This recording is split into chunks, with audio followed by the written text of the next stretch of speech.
قيل للذين اتقوا ماذا أنزل ربكم قالوا خيرا للذين أحسنوا في هذه الدنيا حسنة.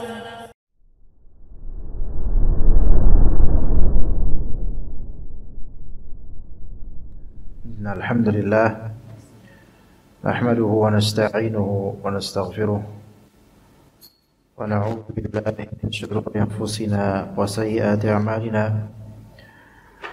من يهده الله فلا مضل له ومن يضلل فلا هادي له أشهد أن لا إله إلا الله وحده لا شريك له وأشهد أن محمدا عبده ورسوله لا نبي بعده يا أيها الذين آمنوا اتقوا الله حق تقاته ولا تموتن إلا وأنتم مسلمون يا أيها الناس اتقوا ربكم الذي خلقكم من نفس واحدة وخلق منها زوجها وبث منهما رجالا كثيرا ونساء واتقوا الله الذي تساءلون به والأرحام إن الله كان عليكم رقيبا يا أيها الذين آمنوا اتقوا الله وقولوا قولا سديدا يصلح لكم ذنوبكم ويصلح لكم أعمالكم ويغفر لكم ذنوبكم ومن يطع الله ورسوله فقد فاز فوزا عظيما فإن أصدق الحديث كتاب الله وخير الهدي هدي محمد صلى الله عليه وسلم وشر الأمور محدثاتها وكل محدثة بدعة وكل بدعة ضلالة وكل ضلالة في النار أما بعد. Para umat sekalian rahimakumullah dan juga para bapak yang dirahmati Allah Azza wa Jalla, pembahasan yang akan kita kupas pada waktu duha yang berbahagia ini insyaallah dua pembahasan yang sebenarnya berkaitan. Yang pertama pembahasan nafkah, berkaitan dengan nafkah, dan yang kedua pembahasan memaksa atau melakukan hal-hal atau suami melakukan hal-hal yang memaksa istri menebus dirinya, yaitu agar istri mengajukan gugat cerai. Ya jemaah sekalian, para ummahat, para aba, para ummahat rahimakumullah, stabilitas rumah tangga itu tentu yang diinginkan oleh umumnya pasangan suami istri. Stabilitas nafkah, stabilitas muasyarah, yaitu pergaulan antara suami istri, dan stabilitas sosial kekeluargaan itu tentu yang diinginkan oleh keduanya. Namun namanya berkeluarga, pastilah Allah Subhanahu wa taala berikan ujian agar suami istri ini mendapatkan pahala dengan kesabaran mereka berdua dan saling mengalah satu sama lain demi terciptanya stabilitas kekeluargaan selama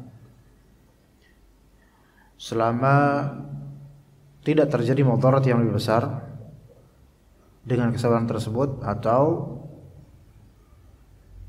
tidak berlarut dalam dosa dan maksiat dengan kesabaran tersebut. Ya, jadi selama tidak memberikan mudarat yang lebih besar, maka bersabar lebih afdal. Tapi kalau misalnya bersabar malah memberikan mudarat yang lebih besar seperti KDRT, pemukulan dan semisalnya, maka lebih afdal untuk tidak melanjutkan berpasangan, yaitu entah dengan cara talak atau dengan cara gugat cerai, karena itu akan berefek lebih buruk. Ya. Atau jika bersabar ternyata membuat maksiat itu semakin menjadi-jadi, maka hendaknya mencari solusi yang lebih afdal, yaitu berpisah. Jadi dalam Islam talak, khulu' itu ada syariatnya yang merupakan solusi bagi orang-orang yang tidak bisa melanjutkan ke depannya karena alasan-alasan syar'i, bukan karena main-main. Ya. Dan ini kebaikan, sehingga ketika kita mendengar kabar fulan dengan fulanah bercerai, maka jangan langsung kita vonis itu adalah suatu keburukan. Boleh jadi itu adalah solusi untuk mereka. Ya, kita yang mudah belajar sunnah, ngaji sunnah, belajar tauhid, dalam urusan fikih pun kita tidak tergesa-gesa, melainkan memandang kepada dalil. Di dalam dalil pun talak, gugat cerai itu ada fikihnya. Dan bahkan pernah Rasulullah SAW mengancam salah satu istrinya untuk ditalak dan tidak jadi, bahkan pernah mentalak salah satu istrinya, namun kemudian rujuk. Maka hal-hal seperti ini sebenarnya di pribadi Nabi SAW pun pernah terwujud. Maka di pribadi sebagian umatnya pun maklum jika terwujud selama talak itu dengan alasan yang syar'i. Maka ummahat sekalian, ya terutama para ummahat, ya ketika mendengar sahabatnya atau saudarinya dan semisalnya qaddarullah rumah tangganya karam dengan perceraian, maka kita doakan kebaikan aja gitu. Kita doakan kebaikan karena we never know. Kita tidak tahu apa yang persis terjadi pada rumah tangganya. Mungkin sebagian ummahat mendapatkan curhatnya, misalnya curhatnya temannya yang kemudian cerai. Tapi itu kan dari satu sisi Anda mendapatkan kabar itu belum tentu 100% bisa diterima. Bisa jadi dari sisi suami juga ada kisah lain, ya, dan alasan lain untuk menceraikannya. Ummahat sekalian dan para bapak rahimakumullah, kita bahas yang pertama tentang masalah atau salah satu cabang permasalahan nafkah. Ya, dan ini masalah yang dibincangkan oleh ulama, masalah yang kalau kita faham permasalahan ini, dan apalagi para pria, para bapak-bapak faham masalah ini dengan dalilnya, maka ketika dia menafkahi, maka dia tahu seberapa kira-kira kadar urf yang harus dia nafkahi kepada istrinya, dan pahalanya itu bisa sempurna gitu loh. Karena kadang-kadang tanpa fikih seseorang bisa menafkahi istri anaknya secara israf dan tabdzir, berlebihan ada, karena nggak punya fikih. Dan yang lebih banyak adalah menafkahi anak istrinya, yaitu taksir, malah kurang. Kurang di sini belum tentu kurang karena kelaparan, belum tentu. Stabil, normal, tetapi sebenarnya mestinya lebih dari yang biasa dia nafkahi kepada anak istrinya. Ya, begitu. Maksudnya apa? Begini, para ummahat, para bapak sekalian rahimakumullahu jami'an, kita kan diwajibkan untuk menafkahi istri, yaitu nafkah ta'am, makanan, kiswah, pakaian, dan sukna, tempat tinggal. Ya, jadi 3 kebutuhan primer, yaitu makanan masuk dalam minuman, ya, makan minum, ya, kemudian kiswah, pakaiannya, dan kemudian sukna, yaitu tempat tinggal. Itu sudah pernah kita sebutkan juga di sini, alhamdulillah. Nah, tempat baik pakaian, makanan, dan tempat tinggal itu kadarnya seberapa? Memang secara syariat dikembalikan kepada uruf, memang, ya, bil ma'ruf, ya, sesuai dengan kearifan lokal, ya. Tetapi juga Allah Subhanahu wa taala kan menyebutkan yaitu askinuhunna min haitsu sakantum min wujdikum, yaitu berikanlah mereka, perempuan-perempuan ini, yaitu istri, tempat tinggal sebagaimana kalian bertempat tinggal. Nah, jadi standarnya ini ketika suami menafkahi, standar siapa? Gitu loh. Memang standar urf, tapi dilihat dari apa? Pada hal seperti ini, para ulama berbeda pendapat. Ya, para ulama berbeda pendapat. Jadi ibrahnya itu ketika menafkahi itu kadarnya itu dikondisikan sesuai kondisi siapa, gitu loh. Sesuai dengan kondisi siapa? Apakah dari kondisi istri? Apakah dari kondisi suami atau bagaimana, gitu loh. Arti kondisi maksud saya, arti kondisi di sini adalah kondisi kekayaan. Ya, kondisi kekayaan. Apakah kalau istri kaya, suaminya enggak kaya, maka suami harus mengkondisikan sesuai dengan kekayaan istri? Artinya istrinya ini seorang keturunan Daeng dari Sulawesi misalnya, tajir, kaya, punya proyek dan semisalnya, apakah diwajibkan atas suami untuk menafkahi istri ini sesuai dengan kadar kekayaannya, padahal suaminya ini standar gitu loh, biasa aja secara ekonomi, atau bagaimana? Nah, itu yang diperselisihkan oleh para ulama. Ya, ada 3 pendapat di antara para ulama.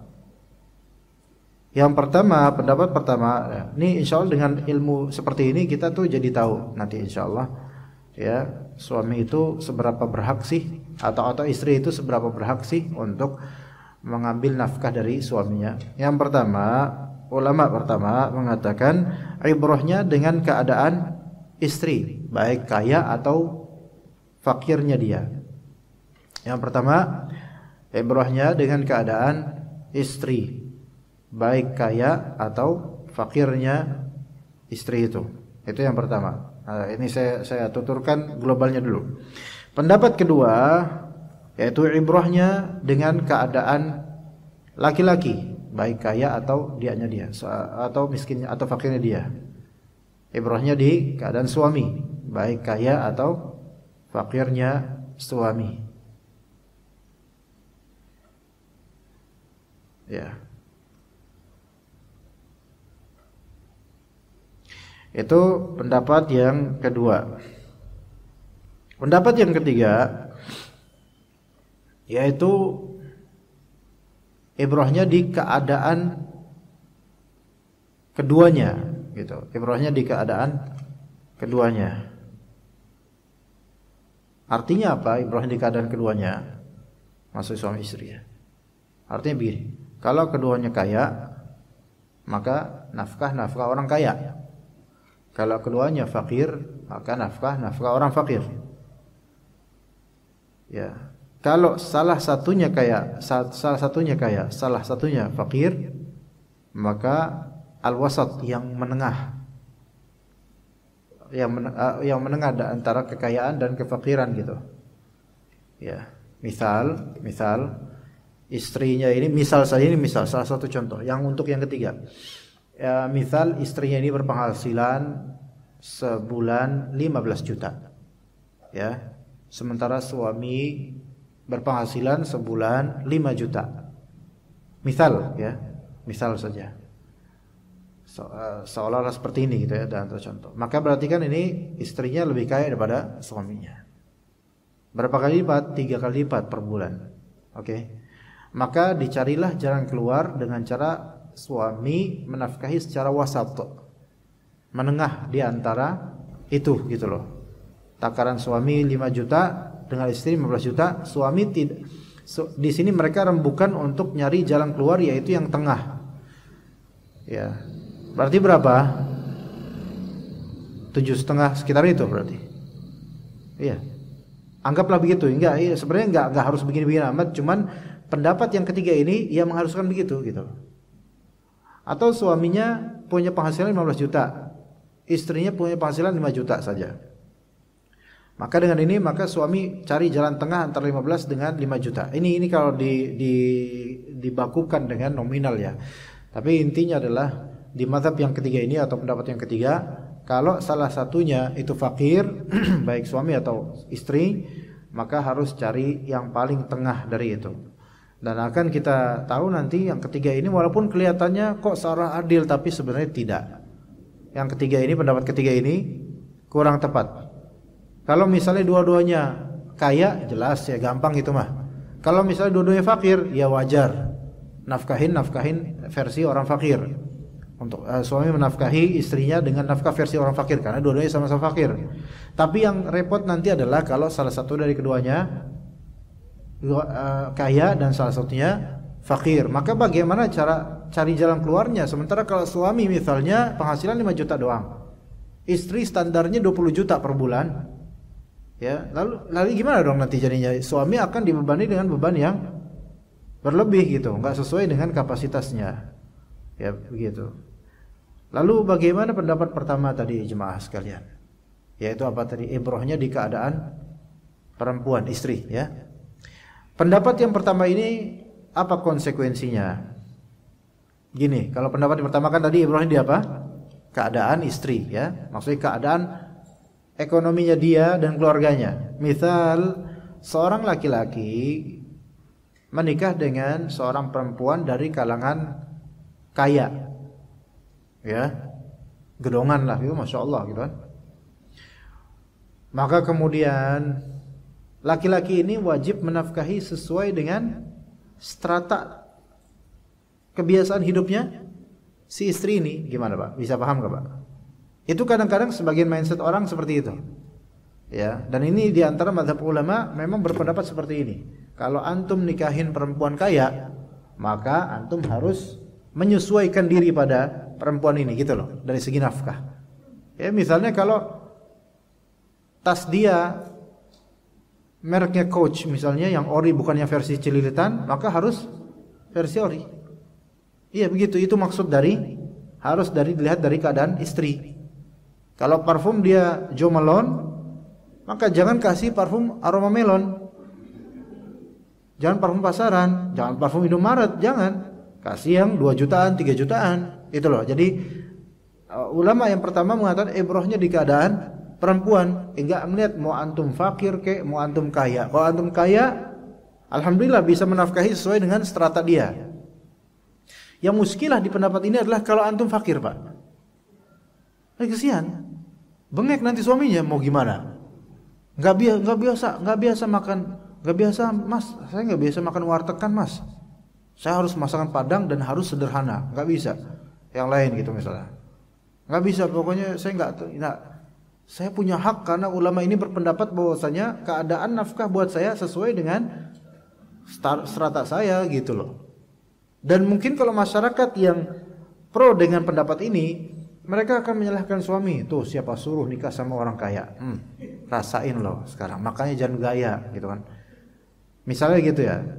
Masih di pendapat pertama, sebaliknya, misal seorang laki-laki yang kaya, kemudian dia menikah dengan seorang perempuan dari keluarga fakir. Karena kalau pendapat pertama ibrohnya adalah di keadaan strata istrinya, berarti suami yang kaya ini wajibnya cuma apa? Menafkahi sesuai standar kefakiran istri ini. Biasanya istri ini udah biasa makan tempe. Tempe, tahu, lalapan orang Sunda asli biasa di kebun. Maka udah kamu makan lalapan lah, sehari 25.000 udah cukup. Ya bang, nggak apa-apa bang, gitu. Ya nggak apa-apa kata istrinya. Maka sudah selesai nafkah wajibnya udah gitu. Ya, menikahi istri yang dulu tinggal di rumah kardus misalnya. Udah kamu rumah udah syukur-syukur rumah kayak gini, karu panas dan nggak masalah dah. Oh ya bang nggak apa-apa. Ini kalau pakai pendapat pertama, kalau dilihat dari keadaan istri, maka akan domplang banget, jauh banget. Gitu loh. Yaitu kalau suami merasa kan menurut ulama ini kan sesuai keadaan aslinya istri, ya udah segitu aja. Nggak perlu kamu jadi OKB kayak sudah cuman saya doang yang kaya gitu misalnya. Ya apalagi ini kesempatan kalau misalnya suaminya ini pengen poligami, istri kedua, ketiga digencet ya, nyari yang fakir miskin. Kemudian udah kamu segitu aja, udah kamu udah syukur saya nikahin gitu. Itu kalau pakai pendapat pertama ya. Jadi akan ada beberapa hal yang nanti akan menjadi masalah. Kalau suaminya fakir, istrinya kaya, harus sesuai dengan kebutuhan kebiasaan istri, maka repot.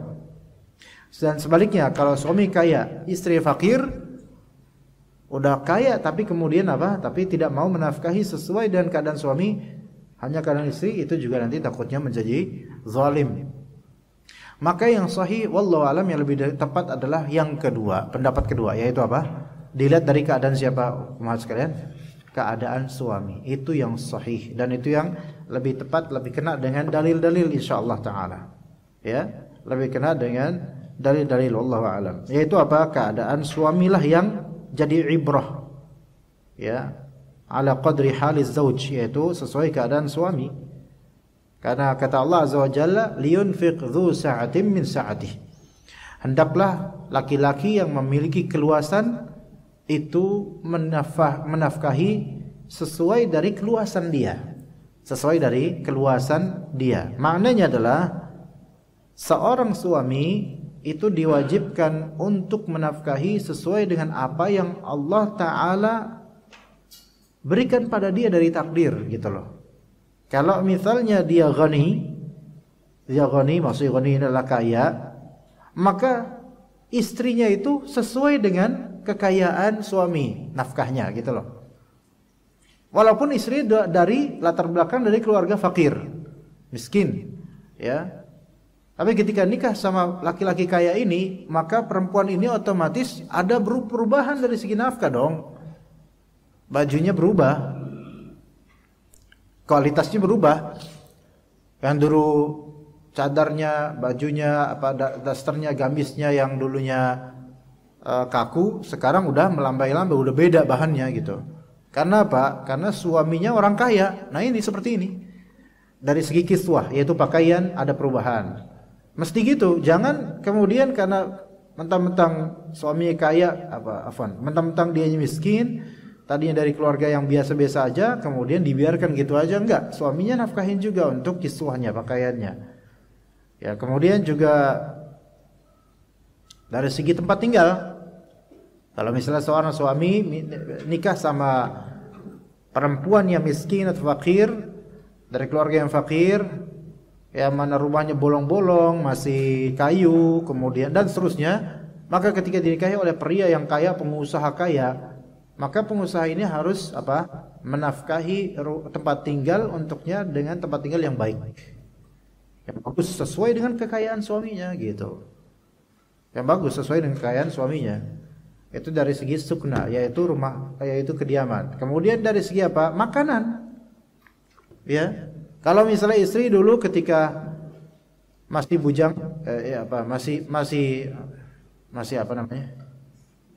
Masih gadis ya, masih gadis, itu istrinya makan tahu tempe, ya terus habis itu lalapan dan udah sayur asem, toge, udah gitu-gitu doang. Sama sambal, dah segitu doang. Emang sih sederhana. Nah, ketika sudah bersuami kan orang kaya, maka level makanannya itu berubah gitu loh, sesuai dengan kekayaan suami. Ini semua mesti begitu, ya. Kecuali jika istrinya ridha. Kecuali jika istrinya ridha. Kamu gak apa-apa bertempat tinggal di sini? Gak apa-apa mas. Saya dinikahin aja udah syukur gitu. Alhamdulillah. Istri ridho, ya gak apa-apa. Tapi bener ridho, bukan ridho tapi ngomong di WhatsApp ridho, pas di kenyataan mangkel. Enggak, harus ridho. Emang kalau ridho baru suami boleh hanya nafkahin seperti itu gitu loh. Ya. Sebaliknya kalau misalnya suaminya fakir menikah dengan perempuan yang tajir dari keluarga bangsawan misalnya, cantik, tajir, putih, orang tuanya sudah sangat tua, ya, iya, dan masya Allah, pokoknya sempurna lah, masya Allah. Kok bisa itu cerita kayak gitu nggak tahu. Mungkin karena suatu ketika perempuan itu diselamatkan oleh laki-laki itu kali ya, jadinya berbalas budi mungkin ya. Atau mungkin perempuan itu jatuh dompetnya, kemudian hidupnya nasibnya di dompet itu ya, kemudian ditemukan oleh laki-laki itu, dikembalikan dan jatuh cinta pada at the first sight ya, pada pandangan pertama ya. Ya begitu. Misalnya, walaupun ini hampir mustahil terjadi, anggap ini terjadi. Dan laki-laki ini fakir, masya Allah.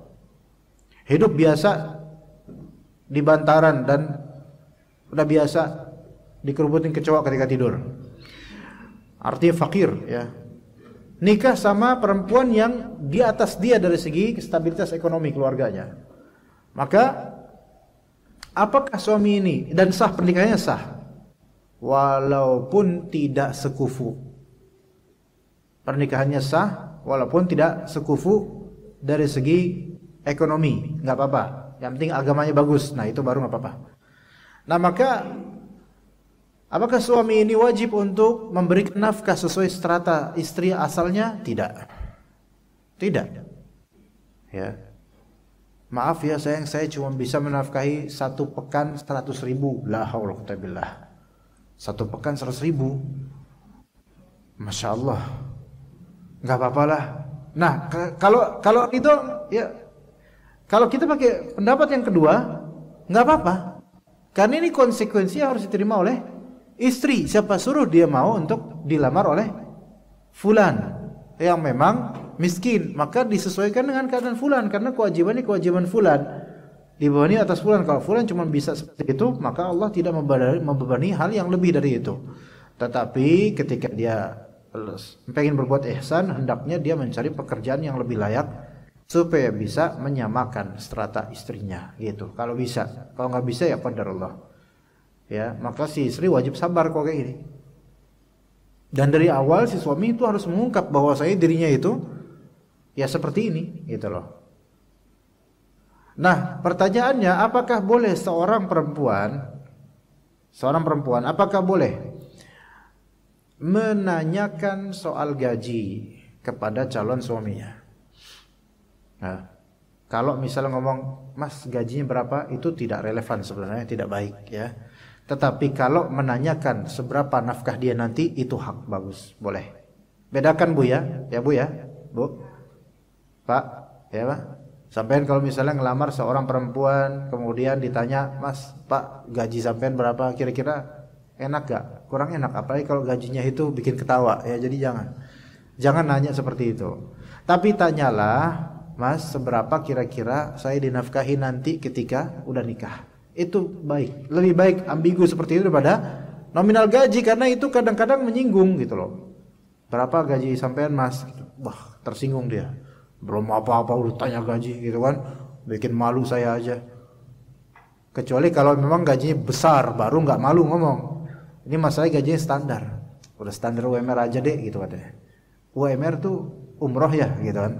Kalau umroh 27 juta, 30 juta gitu. Enggak, UMR apa ya? Upah minimum rakyat. Regional daerah ya, oke. UMR deh. Ya UMR sih UMR Jabotabek apa UMR Tegal. Kan beda. Gitu kan? UMR Solo, Surakarta, Wonogiri kan beda sama UMR Bekasi gitu kan. Atau Depok. UMR mana nih Mas? UMR wallahu alam lah deh, udahlah. Tawakal aja sama Allah gitu. Sebaiknya pertanyaannya diubah. Kira-kira nanti kisaran berapa Mas dalam sebulan atau sepekan saya dinafkahi? Itu boleh, karena apa? Karena di situ perempuan ini mengukur kufu ekonomi suaminya gitu. Jangan sampai nyesel di kemudian hari. Boleh seperti itu. Dan calon suami itu jangan belum apa-apa udah nanya kira-kira nanti nafkah berapa. Enggak, boleh seperti itu boleh. Karena apa? Karena nafkah itu kan salah satu kewajiban yang akan dilakukan oleh suami. Ya. Kan 3 hal tadi yang saya sebutkan, yaitu nafkah, yaitu makanan, minuman gitu ya, itu nafkah itu. Tempat tinggal dan pakaian. Boleh istri itu nanya, "Nanti saya ditaruh di mana Mas?" gitu. Ya, mau tinggal di mana? Itu boleh nanya. Dan boleh kemudian saya pengen tahu dong Mas, rumahnya yang mana gitu. Iya, kontrakan yang mana, nomor berapa, unit berapa, saya pengen ngecek, boleh nggak? Boleh. Jangan kemudian suami, "Kamu udah nggak usah perlu tahu tinggal di mana, pokoknya tawakal aja nanti di mana." Tiba-tiba ya di pinggir kali gimana, ya kan? Iya, rumahnya rumah dari kardus dan semisalnya. Jadi boleh seorang calon istri menanyakan hal-hal yang menjadi kewajiban suaminya nanti, supaya persiapan dan supaya meninjau apakah ini layak untuk jadi suaminya atau tidak. Begitu, ya.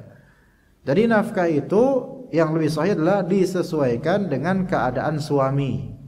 Kalau misalnya suaminya kaya, maka hak istri dan anak-anaknya mendapatkan strata yang sebanding.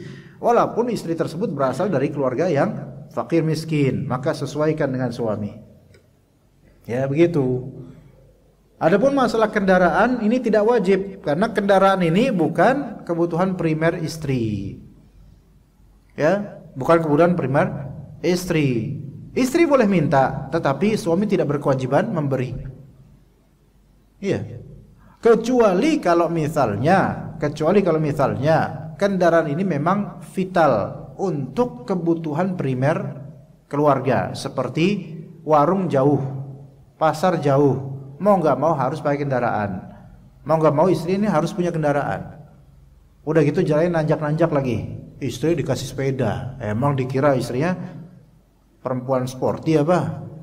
Ya kasihlah minimal apa, sepeda listrik gitu yang nggak membuat dia harus capek berpeluh ya, atau motor listrik kalau memang lebih murah, atau motor gitu ya, sesuai dengan kekayaan suaminya, dan tidak harus yang mewah. Misalnya aku pengen mobil beb, gitu kata istrinya. Mau buat apa mobil? Itu buat ke pasar 2 kilo dari sini, masa saya jalan bolak-balik? Kamu kan nggak suka, kalau betis saya kegedean nanti lebih besar gimana? Oh ya udah, jangan mobil lah, motor aja. Enggak, aku maunya Fortuner misalnya. Fortuner. Lah kalau kata belah, kamu kan kaya beb, kata istrinya. Enggak, kalau ini nggak wajib. Karena apa?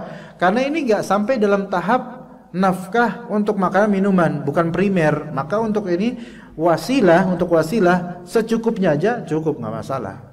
Hanya kalau emang suami itu mengabulkan, ya silakan gitu loh, silakan kasih ya, masya Allah ya. Buat belanja di warung sayur aja pakai mobil Fortuner, keluar pakai kacamata hitam, OKB ya, orang kayak baru ya, masya Allah, sampai keluarnya kaget ya. Yang seperti ini kalau emang suaminya berkenan silahkan. Bahkan itu ya afdol, dapat pahala juga untuk istrinya. Hanya dia harus mendidik istrinya supaya jangan berlebihan kalau bisa ya. Begitu. Maka laki-laki yang memiliki kekayaan yang lebih, orang yang paling berpahala, orang yang pahala yang lebih besar dalam masalah infak adalah ke istri dan anak. Dan juga yang paling besar juga adalah ke orang tua ketika membutuhkan, Adapun kalau orang tua tidak membutuhkan sebenarnya, maka tidak wajib bagi seorang suami untuk menafkahinya. Ya, kita lanjut ke masalah kesalahan sebagian dari suami yang ketika sudah tidak begitu betah mungkin pada istrinya, atau kesel sama istrinya ya, yaitu melakukan hal-hal atau bersikap dengan beberapa sikap yang mana sikap tersebut mengharuskan istri itu gugat cerai. Jadi mancing-mancing supaya istri itu gugat cerai, supaya istri itu menebus dirinya. Karena gugat cerai itu, khulu itu perlu tebusan. Ini yang banyak tidak paham dari istri atau suami di Indonesia ini.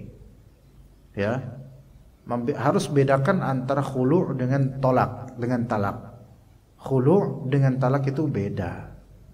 Ya, khulu itu dari pihak perempuan, kalau talak dari pihak laki-laki gitu loh. Khulu itu bahasa kita tahu gugat cerai. Talak kita tahu cerai, menceraikan. Tapi konsekuensi dan bentuknya itu berbeda. Cerai, berpisahnya itu tidak harus ada hadiah ganti, tebusan, enggak. Tapi kalau khulu gugat cerai harus ada tebusan gantinya gitu. Harus ada tebusan gantinya. Ya. Ini saya dari awal kajian nyari halamannya, saya enggak ketemu-temu dari tadi. Apa ini dia ambil sama orang ya halamannya, kok nggak ketemu ini, mana ya, coba kok bisa hilang gitu, poinnya bisa hilang di buku ini, coba.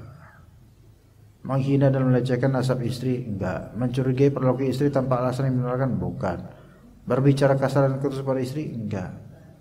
Memaksa istri untuk memenuhi kebutuhan biologis pada waktu terlarang? Tidak. Menjerumuskan istri ke gerbang kehinaan? Tidak. Maksudnya semua ini tidak pernah saya lakukan maksudnya. Tuh. Hilang, beneran hilang. Iya, udah nggak ada dia di sini.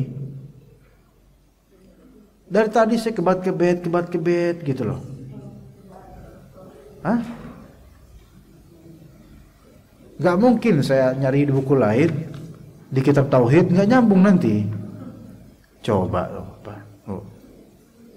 Ini mungkin karena udah nggak ada lagi di bukunya, mungkin kita cukup aja kajian sampai segini ya, kita pulang berarti Pak. Enggak, saya heran ini. Apa saya yang ketika bikin judul konslet atau gimana? Tapi beneran loh, ini kok bisa hilang gitu loh. Saya dari tadi makanya kajian ini dari awal sampai menit 51 ini otak saya itu tercabang gitu loh. Satu pengen nyampein materi kajian, satu bingung gitu loh. Beri saya waktu setengah jam untuk cari.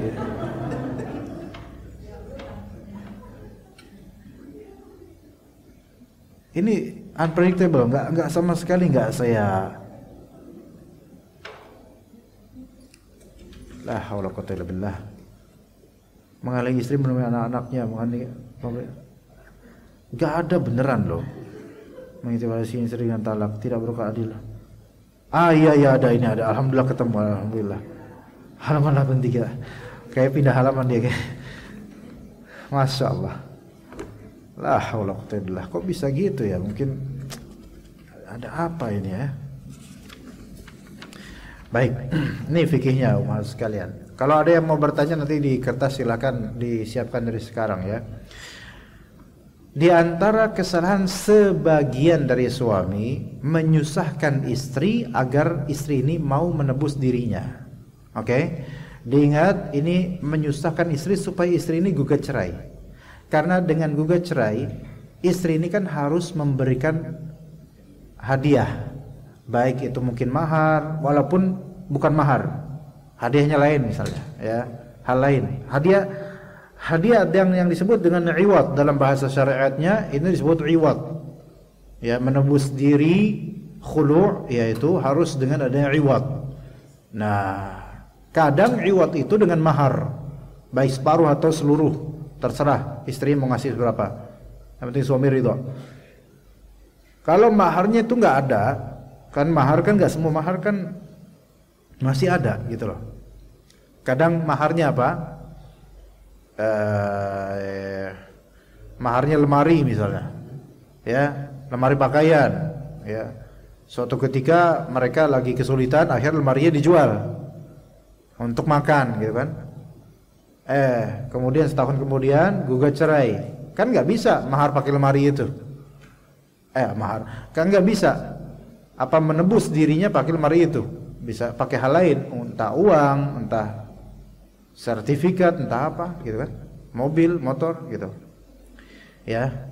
Jadi itu khulu', ya. Dan khulu' itu tidak sah kalau tidak ada iwad, tidak ada hadiah gantian, tebusan. Ini yang perlu diperhatikan. Dan ini banyak suami istri pisah karena khulu' dan belum nggak ada hadiah dari istri ke suami. Ini salah. Boleh jadi ini khulu'nya tidak sah. Boleh jadi ini belum berpisah walaupun secara sertifikat apa tuh ada namanya apa? Surat cerai. Ada tuh tulisannya gugat cerai. Memang khulu' itu peresmiannya harus dengan apa? Dengan pemerintah yang sah. Itu yang harus diingat Ibu-ibu. Maaf, ini misalnya seorang istri, jangan ditiru ya. Seorang istri, dia sudah tidak lagi mau sama suaminya, mungkin ada udzur syar'i, maka dia pun kemudian menggugat cerai suaminya. Nah, khulu' ini kan karena dipegang oleh istri gitu loh, apa ya? Dari pihak istri yang sebenarnya keadaannya itu lemah, kondisi lemah, maka harus pakai apa? Waliyul amri, penguasa. Harus pakai penguasa, pengadilan. Atau kalau memang ribet di pengadilan, kalau bisa dia bayar orang untuk itu. Karena nanti pengadilan akan dipertemukan juga dengan suaminya, Boleh jadi udah ngasih apa? Saya kasih nih khulu, saya kasih yaitu separuh mahar dan uang sekian juta. Suami tetap nggak mau. Misalnya, padahal dia udah nggak betah sama suaminya karena mungkin suaminya KDRT. Misalnya, tapi ternyata tidak ada bukti, gitu loh. Ya. Maka kalau yang seperti ini mau nggak mau harus pakai jasa yang bagaimana caranya supaya terbit surat gugat cerai. Ya. Begitu. Tapi intinya kalau memang suaminya nggak mau itu hadiah, harus tetap dikasih. Plek, kasih. Terserah mau diapain, mau menerima nggak, kasih.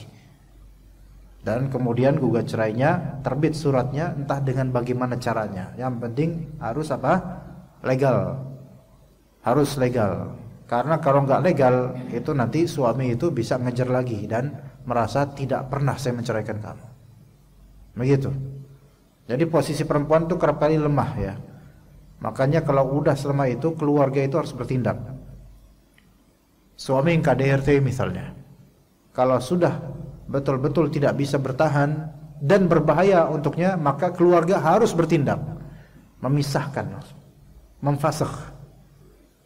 Dan harus ada juga tindakan dari waliul amri. Makanya keluarga ini jangan hanya membawa keluarga saja, membawa orang terpercaya dari penguasa untuk memutuskan ini, gitu loh.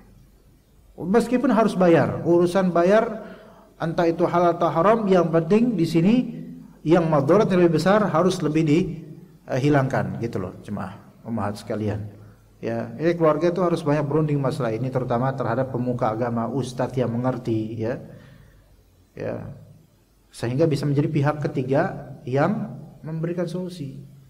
Kadang-kadang keluarga itu enggak punya ilmu, solusi yang dikasih malah memperparah, enggak konsultasi sama orang yang berpengalaman, enggak konsultasi pada orang yang punya ilmunya.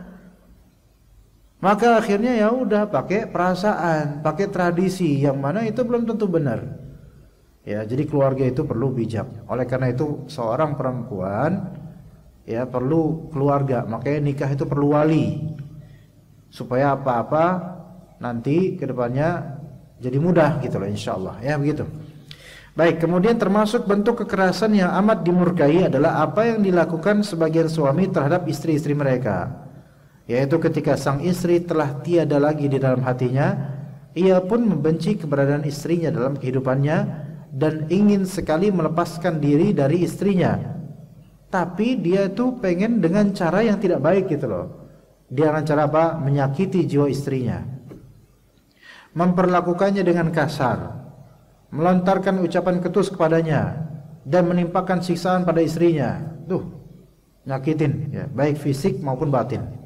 Terutama batin juga, menghinanya, kasar terhadapnya. Kalau mungkin sekali, dua kali dan minta maaf, itu rumah tangga yang normal, umumnya kayak gitu ada seperti itu.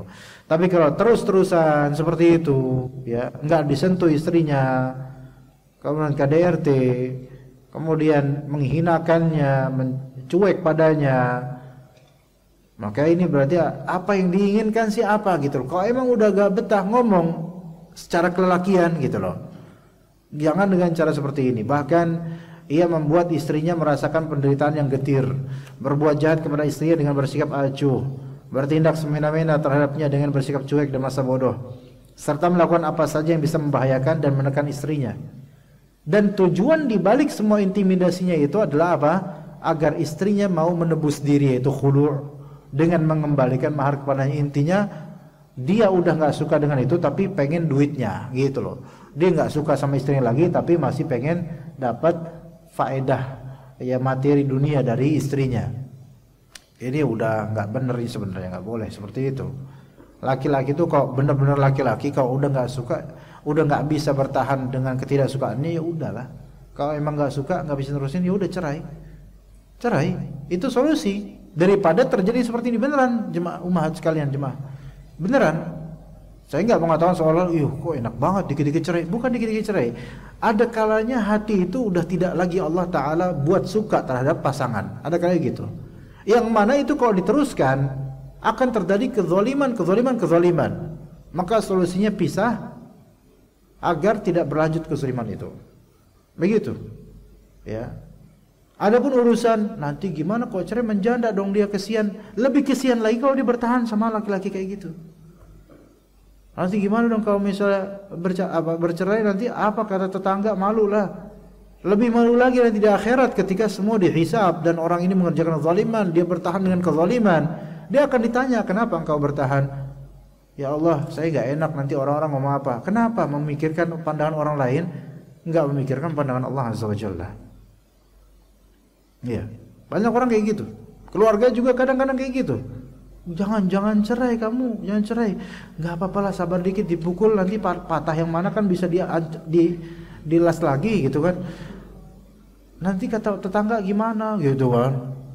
Ya Allah, emang seberapa nyakitin si tetangga gitu kan. Keluarga perlu tegas ketika ada tetangga yang ngomongin negatif, pihak laki-laki dari keluarga itu harus tegas. Jangan ngomongin adik saya, jangan ngomongin anak saya. Kamu nggak tahu kalau kamu ditimpa musibah seperti musibahnya anak saya, misalnya gitu. Harus tegas. Apalagi kampung-kampung yang mana nggak enakan orang-orang itu, nggak enakan. Dia omongin lah, diiniin lah, baperan kemudian. Padahal kalau kita itu mau tawakal sama Allah, sebenarnya kalau kita menjaga agama Allah, Allah akan menjaga kehormatan kita. Di kampung-kampung kenapa banyak kita itu baperan dia omongin sama tetangga? Karena kita juga pelakunya, gitu loh. Kita juga suka ngomongin tetangga, makanya kita diomongin nggak terima karena kita tahu rasanya ngomongin tetangga enak, diomongin nggak enak. Coba kalau kita menjaga agama Allah dengan menjaga kehormatan orang lain akan menjaga kehormatan kita. Begitu, ya. Begitu umat sekalian. Taib, tujuannya apa? Tujuan intimidasi dan kekerasan itu apa? Supaya istrinya itulah yang berinisiatif untuk mengajukan cerai sehingga dia mendapatkan mahar darinya. Dan boleh jadi ia menuntut lebih dari itu. Ia memaksa istrinya menuntut khulu' yang menurutnya dirinya lah yang akan keluar sebagai pemenang. Tuh laki-laki yang super egois kayak gitu. Dia tuh pengen supaya istrinya aja yang gugat cerai supaya orang-orang itu ngira, wah ini istri durhaka nih gugat cerai. Karena banyak dari masyarakat kita tuh masih mikirin kayak gitu. Kalau istri gugat cerai itu pasti membangkang itu istri. Ini belum tentu begitu, Ikhwan. Boleh jadi ini terpaksa istri kayak gitu karena suami nggak mau menceraikan, padahal zalimnya minta ampun. Boleh jadi begitu. Kita tuh ketika nggak tahu case yang lebih dalam suatu keluarga nggak bisa kita vonis seperti itu.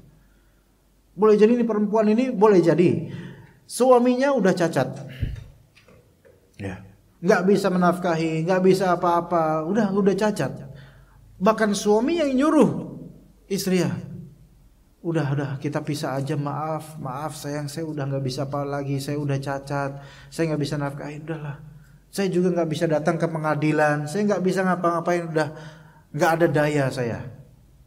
Maka istrinya pun yang kemudian ya udah istrinya akhirnya mengajukan gugat cerai di pemerintahan, di pengadilan. Dan suaminya nggak bisa datang. Jadi kalau istri itu gugat cerai di pengadilan, suami nggak datang maka dianggap ya udah terusin aja gugat cerai sehingga terbit surat gugat cerai. Suami nggak datang bukan karena nggak mau datang, bukan karena nggak terima, bukan karena apa.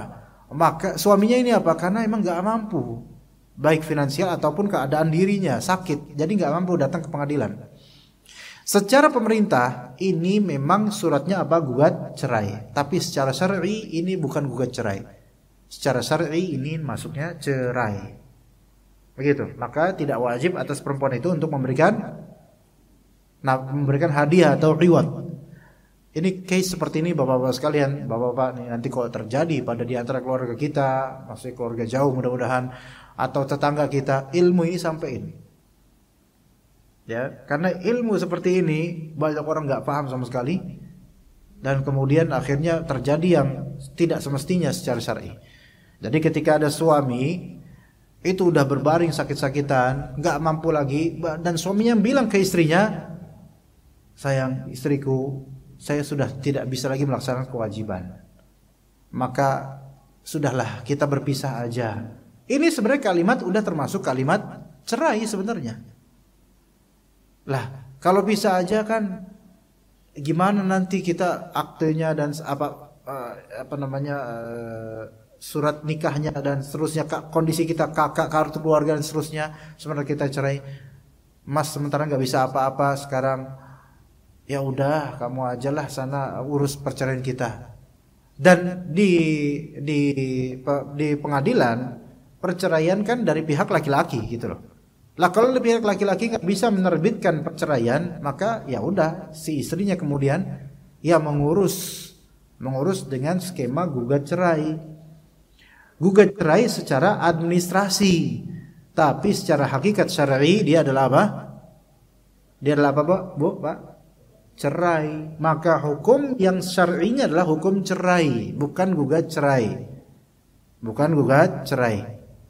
Paham ya? Bukan gugat cerai. Tapi di administrasi di ini gugat cerai, ya. Nah, apakah istri ini wajib memberikan sebagian mahar atau hadiah pada suaminya? Tidak, karena ini masuknya akad cerai. Akad cerai, hanya proses administrasinya yang gugat cerai. Dan konsekuensinya adalah karena cerai, maka masa iddahnya berapa? 3 kali masa haid. Gitu ya, 3 kali masa haid. Kalau khulu' kan, misalnya masih talak ya, 3 kali masa haid. Haid pertama, kemudian suaminya sembuh, tiba-tiba sehat gitu. Alhamdulillah, sembuh. Malah lebih powerful daripada sebelumnya. Kemudian dia rujuk lagi ke istrinya.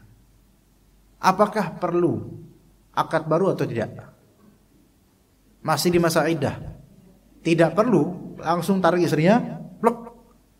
Welcome. Ya. Welcome to the new life, gitu kata suaminya. Aku menjadi suami sekarang, aku menjadi yang baru lagi.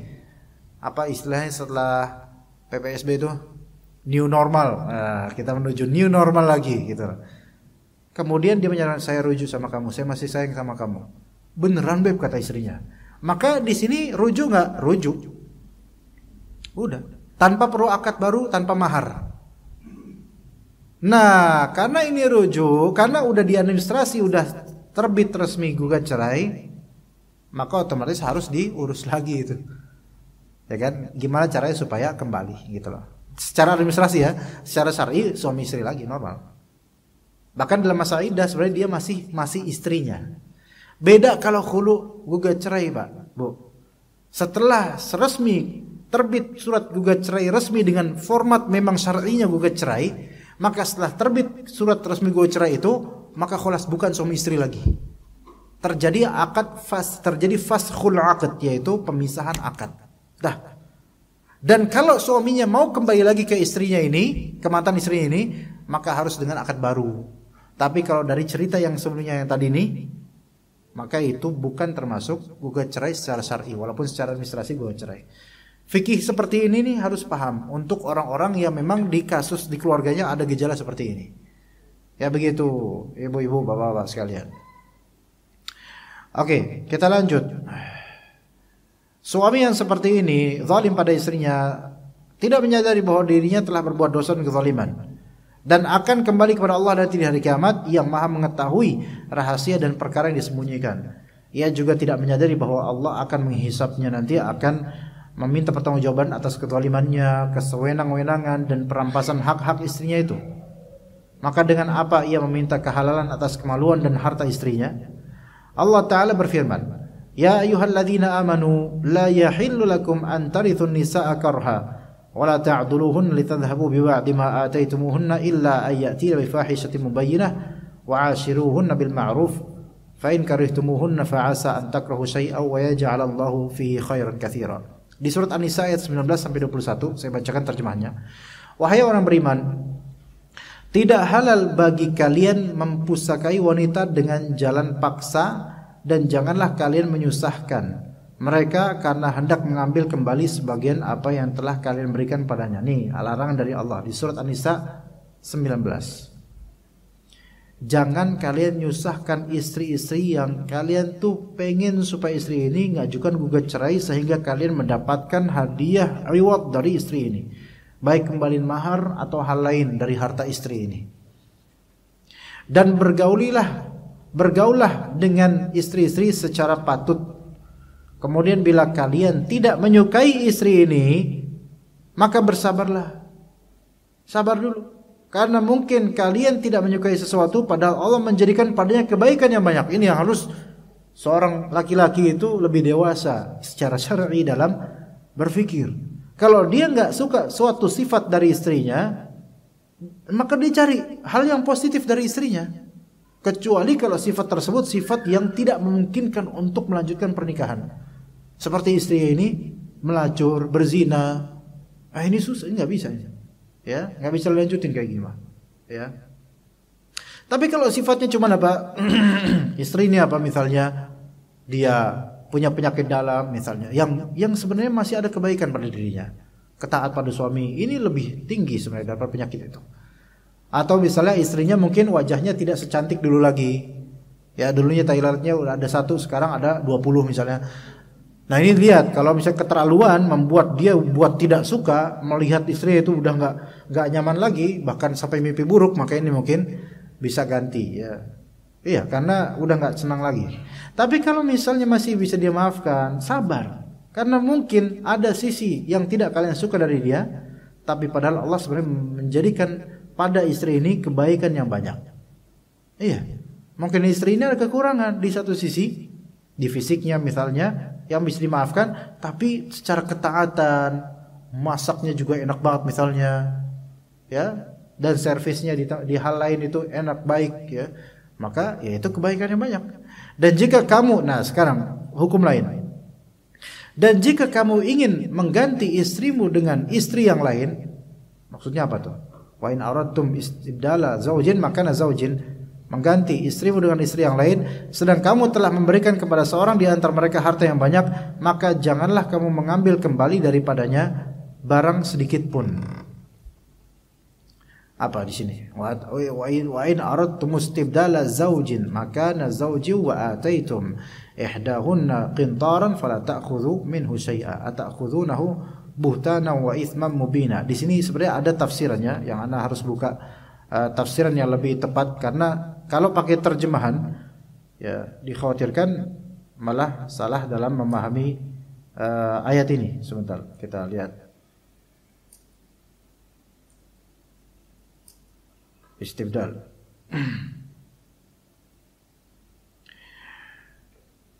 Jadi ada seseorang pengen nikah sama perempuan ya lain, dan dia kurang suka dengan apa yang sudah dari istrinya gitu.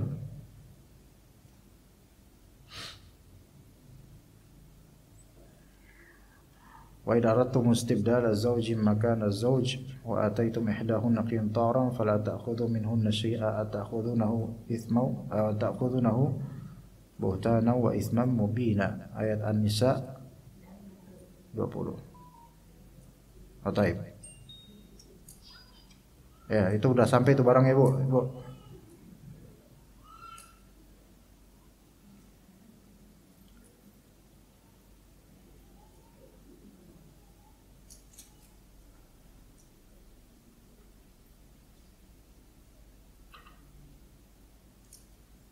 Taib, intinya adalah bahwasanya engkau tidak suka dengan perempuan ini, ya, dengan istri yang sekarang, dan beralih pengen ke perempuan lain misalnya. Jadi pengen menjadikan perempuan lain itu menjadi posisi istri antum misalnya. Dan istri antum sekarang pengen antum berpisah darinya. Maka kan sebelumnya dulu ketika menikah dengan istri ini antum telah memberikan mahar, nafkah buat dia.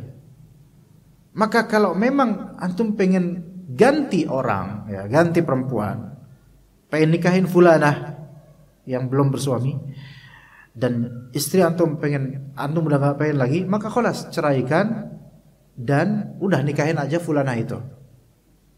Kalau nggak bisa digabung dua-duanya, nggak bisa poligami ya misalnya. Intinya janganlah engkau wahai suami menunggu sampai atau membuat sebab supaya istri ini nggak betah dan gugat cerai sehingga antum dapat sesuatu darinya, padahal antum pengen perempuan lain. Jadi pengen mendapat benefit itu banyak gitu loh. Pengen nikah sama dia fulanah, tapi pengen supaya pisah sama istri yang sekarang nih. Zolimin ya. Sampai dia nggak betah, hingga gugat cerai, ngasih hartanya ke saya, ngasih maharnya ke saya, gitu loh. Sehingga saya dapat mahar, dia hilang dari kehidupan saya, dan saya bisa nikah sama fulanah. Ini kan dapat benefit banyak nih. Paham nggak, Pak? Iya. Dia dapat harta kembalian, gitu kan? Dia udah hilang darinya perempuan yang tidak dia sukai, yaitu istrinya sekarang. Kemudian dia bisa nikah sama fulanah. Ini, aduh, laki-laki yang seperti ini nih, masya Allah ya. Ada nggak yang kayak gitu, Pak? Oh, langsung ibu-ibu semangat ya. Kesel ibu-ibu mengeluarkan kekesalannya. Insya Allah itu bukan suaminya ibu-ibu sekalian, insya Allah. Suami ibu-ibu itu masya Allah semua, insya Allah. Dan juga bapak-bapak simkon mereka, bukan orang seperti ini. Ya, dikatakan di sini betapa besar kejahatan dan kerusakan yang dilakukan oleh orang yang zalim lagi dimurkai tersebut. Maka di manakah ia bisa menghindar dari Allah yang merupakan tempat kembalinya? Orang seperti ini, zalim seperti ini, itu kok kayak nggak mikir kalau suatu saat itu semua akan ditagih loh di hadapan Allah, gitu loh. Dia mungkin di dunia ini selamat dari hukuman secara apa ya, hukuman secara fisik gitu, oke, selamat. Atau mungkin gak ada yang tahu. Atau mungkin selamat dari sanksi sosial ya. Orang-orang pada nggak tahu, jadi nggak menghukuminya dengan perkataan dan perbuatan orang-orang. Dia meninggal begitu saja. Tapi kok apa nggak mikir nanti di akhirat itu hal-hal seperti ini akan dibangkitkan, gitu loh. Ya, orang-orang yang mungkin di dunia pada nggak tahu, nanti di akhirat akan tahu dengan kezaliman orang ini, suami seperti ini. Begitu, apa nggak mikir seperti itu ya? Sekarang banyak laki-laki atau mungkin perempuan juga yang anaknya ditelantarkan, ya, nggak diurus, nggak dinafkahi, dan sebagian dari laki-laki bahkan tidak sedikit juga setelah cerai anaknya nggak dinafkahi. Bodoh amat, biarin dia sama ibunya, gitu loh. Ibunya lah atau mantan istrinya lah yang kemudian membanting tulang menafkahi dan seterusnya. Itu kok merasa aman, gitu loh. Padahal semakin panjang usia, semakin anak itu besar, anak itu wajib tetap dinafkahi oleh bapak kandungnya, dan nanti menjadi hutang buat akhirat. Hutang buat akhirat. Hutang. Bukan ngutang karena pengen beli mobil ini. Ngutang pada anak yang di hari akhir nanti. Di hari akhir nanti ditagih, anak itu akan datang. Saya anakmu, Pak. Walaupun di dunia nggak tahu. Akan Allah pertemukan di akhirat. Karena fulanah atau fulan yang anak kecil ini, ya, sehingga menjadi besar ya. Itu dia nanti ketika malaikat mengambil rohnya, naik ke langit pertama, ke langit kedua, akan ditanya, siapakah fulan ini, siapakah anak ini? Akan disebut nama bapaknya. Walaupun di sensus penduduk nggak ketahuan bapaknya. Walaupun dia ditemukan di tong sampah waktu masih bayi. Nanti ketika wafat akan malaikat sebut nama bapak dia. Bapak ini Zainab binti siapa gitu nama bapak. Bapaknya misalnya Rahimin misalnya gitu. Disebut nih. Itu baru di langit pertama di dalam barzakh. Di akhirat disebut juga, dipertemukan bahkan untuk dihukum qisas. Qisas dalam artian qisas hutang, bukan qisas potong tangan, qisas fisik, bukan, qisas hutang. Hutang akan nanti dibayar nanti di sana. Kalau misalnya Pak Rohimin ini, mohon maaf kesamaan nama tidak disengaja ya.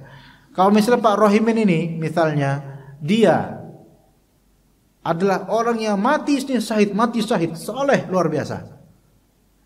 Lewat sirat di gerbang pintu surga enggak dibuka buat dia.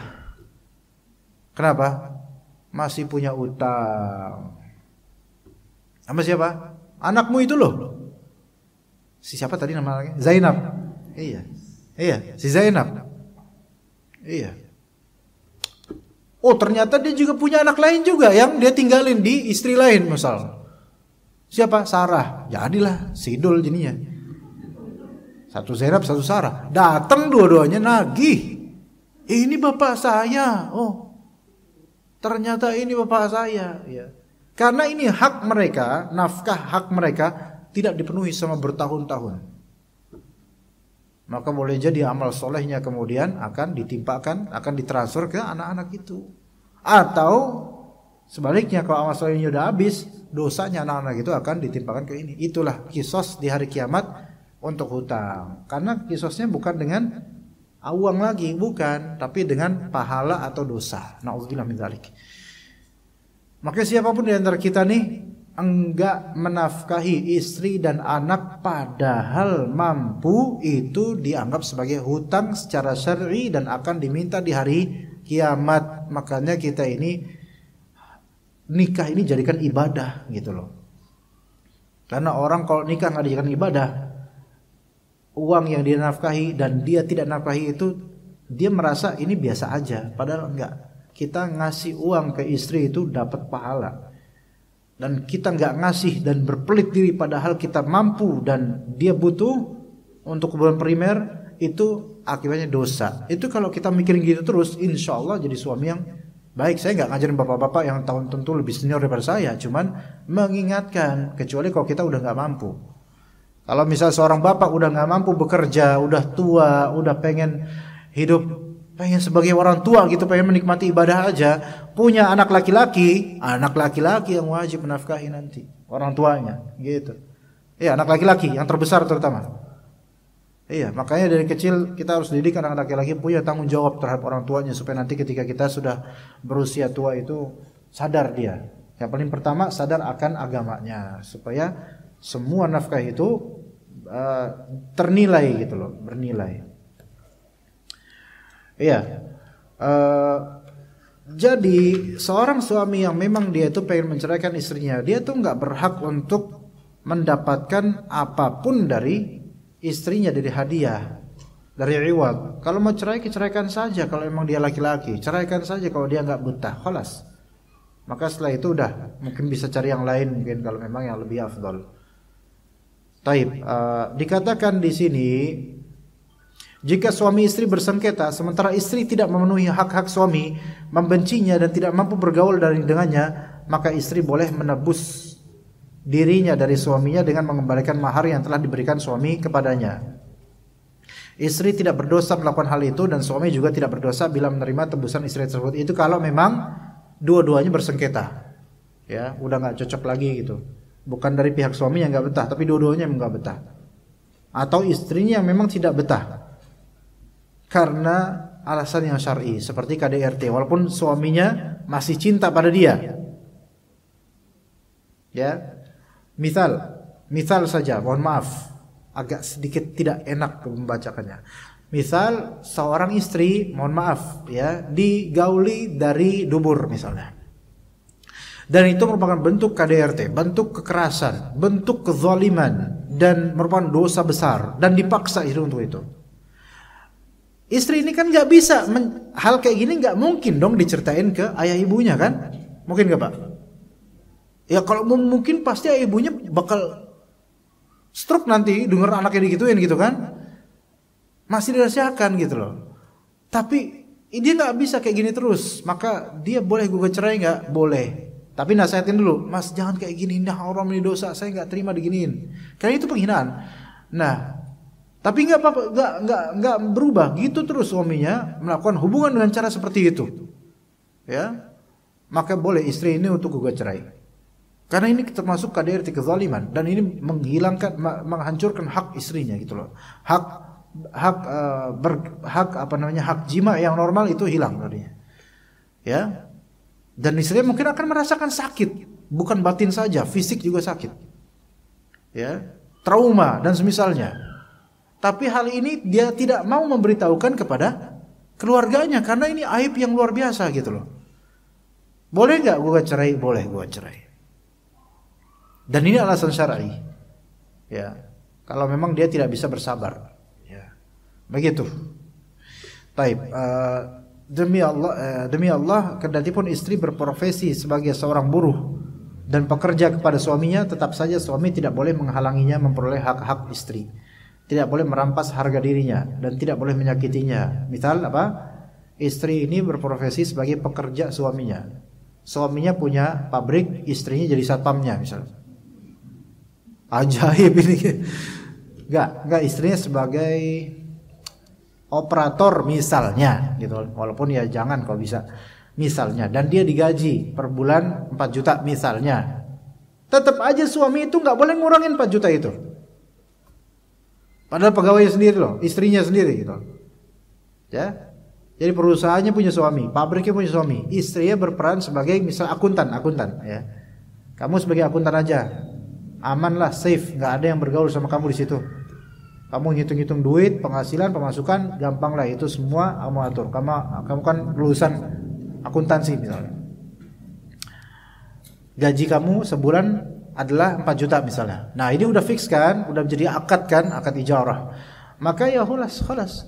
Jangan kemudian ketika kamu kan istri saya, mau saya kasih 2 juta kek, 4 juta kek, nggak boleh seperti itu.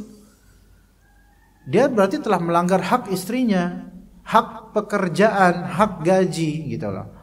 Ya, jadi tidak boleh. Dalam hal ini aja tidak boleh, apalagi kalau istrinya itu menjadi volunteer untuk menservis suaminya sebagai istri. Maka masa mau istrinya udah mendidik anak, mengasuh anak, membenahi rumahnya, menservis dia dengan baik, ngambilin teh hangat kalau dia lagi kedinginan, memberikan dia selimut kalau dia lagi ketiduran, Masya Allah, menyambutnya ketika dia pulang kerja, ya. Kenapa suami ini nggak melihat semua detail dari kenikmatan yang Allah berikan melalui tangan istrinya ini yang baik ini? Lalu kemudian masih aja disedot gitu loh uangnya. La haula wala quwwata billah. Ya. Bagaimana ia tega melakukan hal itu pada istri, padahal istri telah memberikan segala yang tidak diberikan kepada orang lain. Bahkan istrinya tidak memberikan hal itu kepada orang tuanya sendiri, tapi kepada suaminya dia menyerahkannya. Ya. Maka mengapa kok suami bisa ada yang seperti itu? Ya. Sementara di sisi lain, salah satu sunnah Rasulullah SAW bagi laki-laki yang menceraikan istrinya adalah sebaliknya, memberikan suatu pemberian kepada istri, yaitu pemberian yang bersifat materi atau semakna dengan itu yang diberikan seorang suami kepada istri yang akan diceraikannya di akhir ikatan pernikahan untuk mencabut perasaan dendam kesumat dalam jiwa istrinya, gitu loh. Bahkan di antara sunnah ya, seorang suami kalau menceraikan istrinya dengan alasan yang baik, alasan syar'i, suami itu apa? Memberikan sesuatu kepada istrinya, kepada calon yang dia ceraikan ini. Kata Allah Azza wa Jalla, walil mutallaqati mata'un bil ma'ruf haqqan 'alal muttaqin. Kepada wanita-wanita yang diceraikan hendaklah diberikan untuk mereka oleh suaminya mut'ah. Mut'ah ini yaitu mata', nilai duniawi, ya, materi duniawi menurut yang ma'ruf. Dan misalnya sayang kita kayak udah nggak bisa bersama, sebagai kita cerai, kamu uruslah perceraian ini, nggak apa-apa. Ya, uruslah, nggak apa-apa. Kita urus surat di pengadilan. Saya nggak datang, nggak apa-apa. Yang penting terbit surat cerai. Kita cerai. Uang untuk ngurus perceraian ini saya kasih sekian juta. Uang untuk kamu saya kasih. Motor ini buat kamu. Dah, ya gitu. Waktu itu nggak salah, kalau nggak di sini atau di mana ada pertanyaan apa di sini apa di mana ya? Diceraikan istrinya, tapi dikasih rumah. Senang gak istrinya? Mungkin senang gitu. Mendingan rumah daripada kamu gitu kan dalam hatinya. Tapi kalau emang kayak gini keadaannya, ini suami yang bagus sebenarnya gitu loh. Dia menceraikan dan supaya perempuan ini hatinya itu tidak dendam dan cepat terobati, dikasihlah harta gitu loh padanya. Dan ini merupakan sunnah. Cerai itu asalnya bukan sunnah, tetapi ketika memang ya cerai, maka di antara sunnahnya adalah memberikan mut'ah itu kebaikan.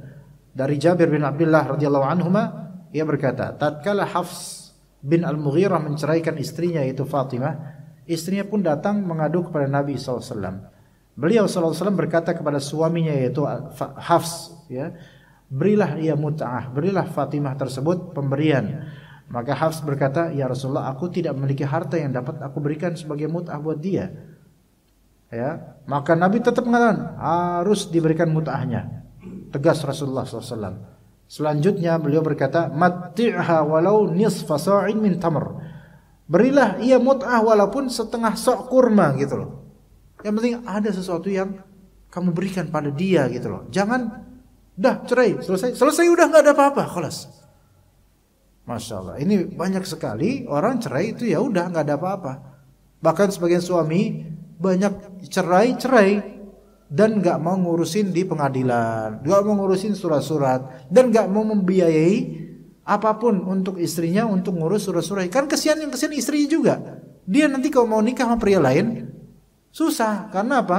Masih terikat di surat nikah, dan terikat di KTP, kartu keluarga, itu bersuamikan fulan.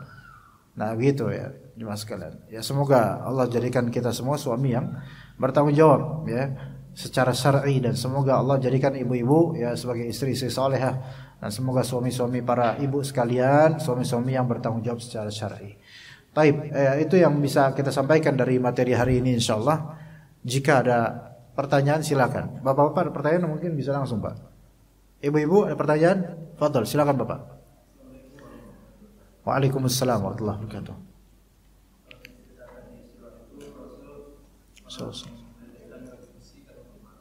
Ya.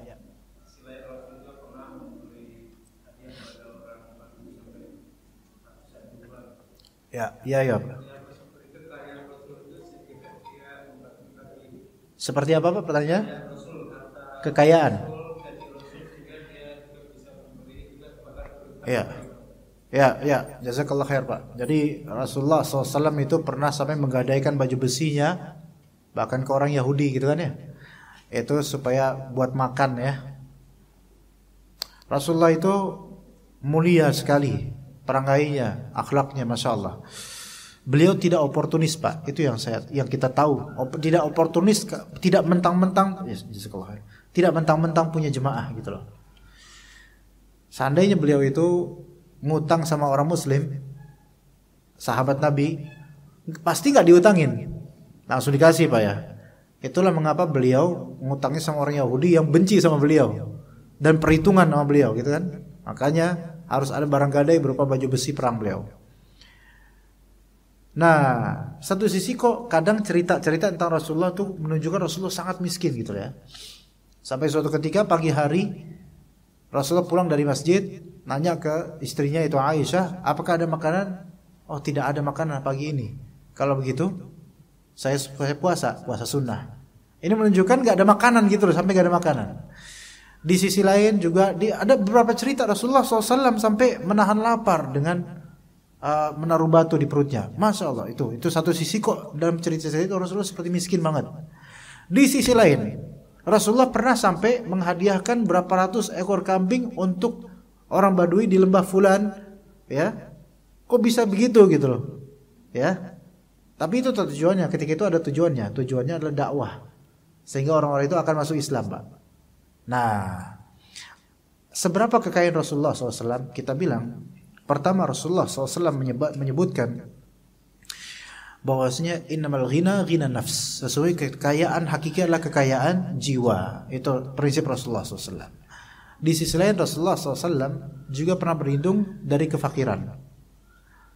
Dan prinsipnya Rasulullah dan para pemimpin muslim yang benar adalah semakin memimpin malah tidak semakin kaya. Itu yang sahih. Semakin memimpin adalah tidak semakin kaya. Umar bin Abdul Aziz, kemudian Harun ar-Rasyid, terutama Harun ar-Rasyid, mereka semua asal orang kaya. Tapi ketika memimpin malah justru turun kekayaan mereka. Berbeda dengan umumnya pemimpin di zaman-zaman modern. Justru memimpin supaya makin kaya. Makanya jadinya banyak yang gak benar. Karena nyari kekuasaan. Beda dengan ulama atau umara zaman ketika itu.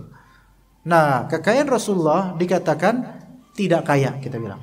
Rasulullah tidak kaya. Dan kadang-kadang malah seperti miskin, fakir. Ya. Terus kok bisa ketika itu beliau menyedekahkan domba sebanyak itu? Yaitu ketika ada. Itu ketika ada. Beliau itu memiliki apapun, kalau umatnya butuh, dikasih langsung. Apapun itu. Sampai ada beliau menerima satu burdah, satu kain baju oleh seorang perempuan tua yang menjahit dan menyulam kain putih itu khusus buat Rasulullah. Maka dikasih ke Rasulullah. Rasulullah pakai putih polos. Ada seorang sahabat kemudian bertanya, Rasulullah bagus nih bajunya gitu. Kayak misalnya jemaah bilang ke ustadznya, "Tat, bagus nih bajunya, gitu kan.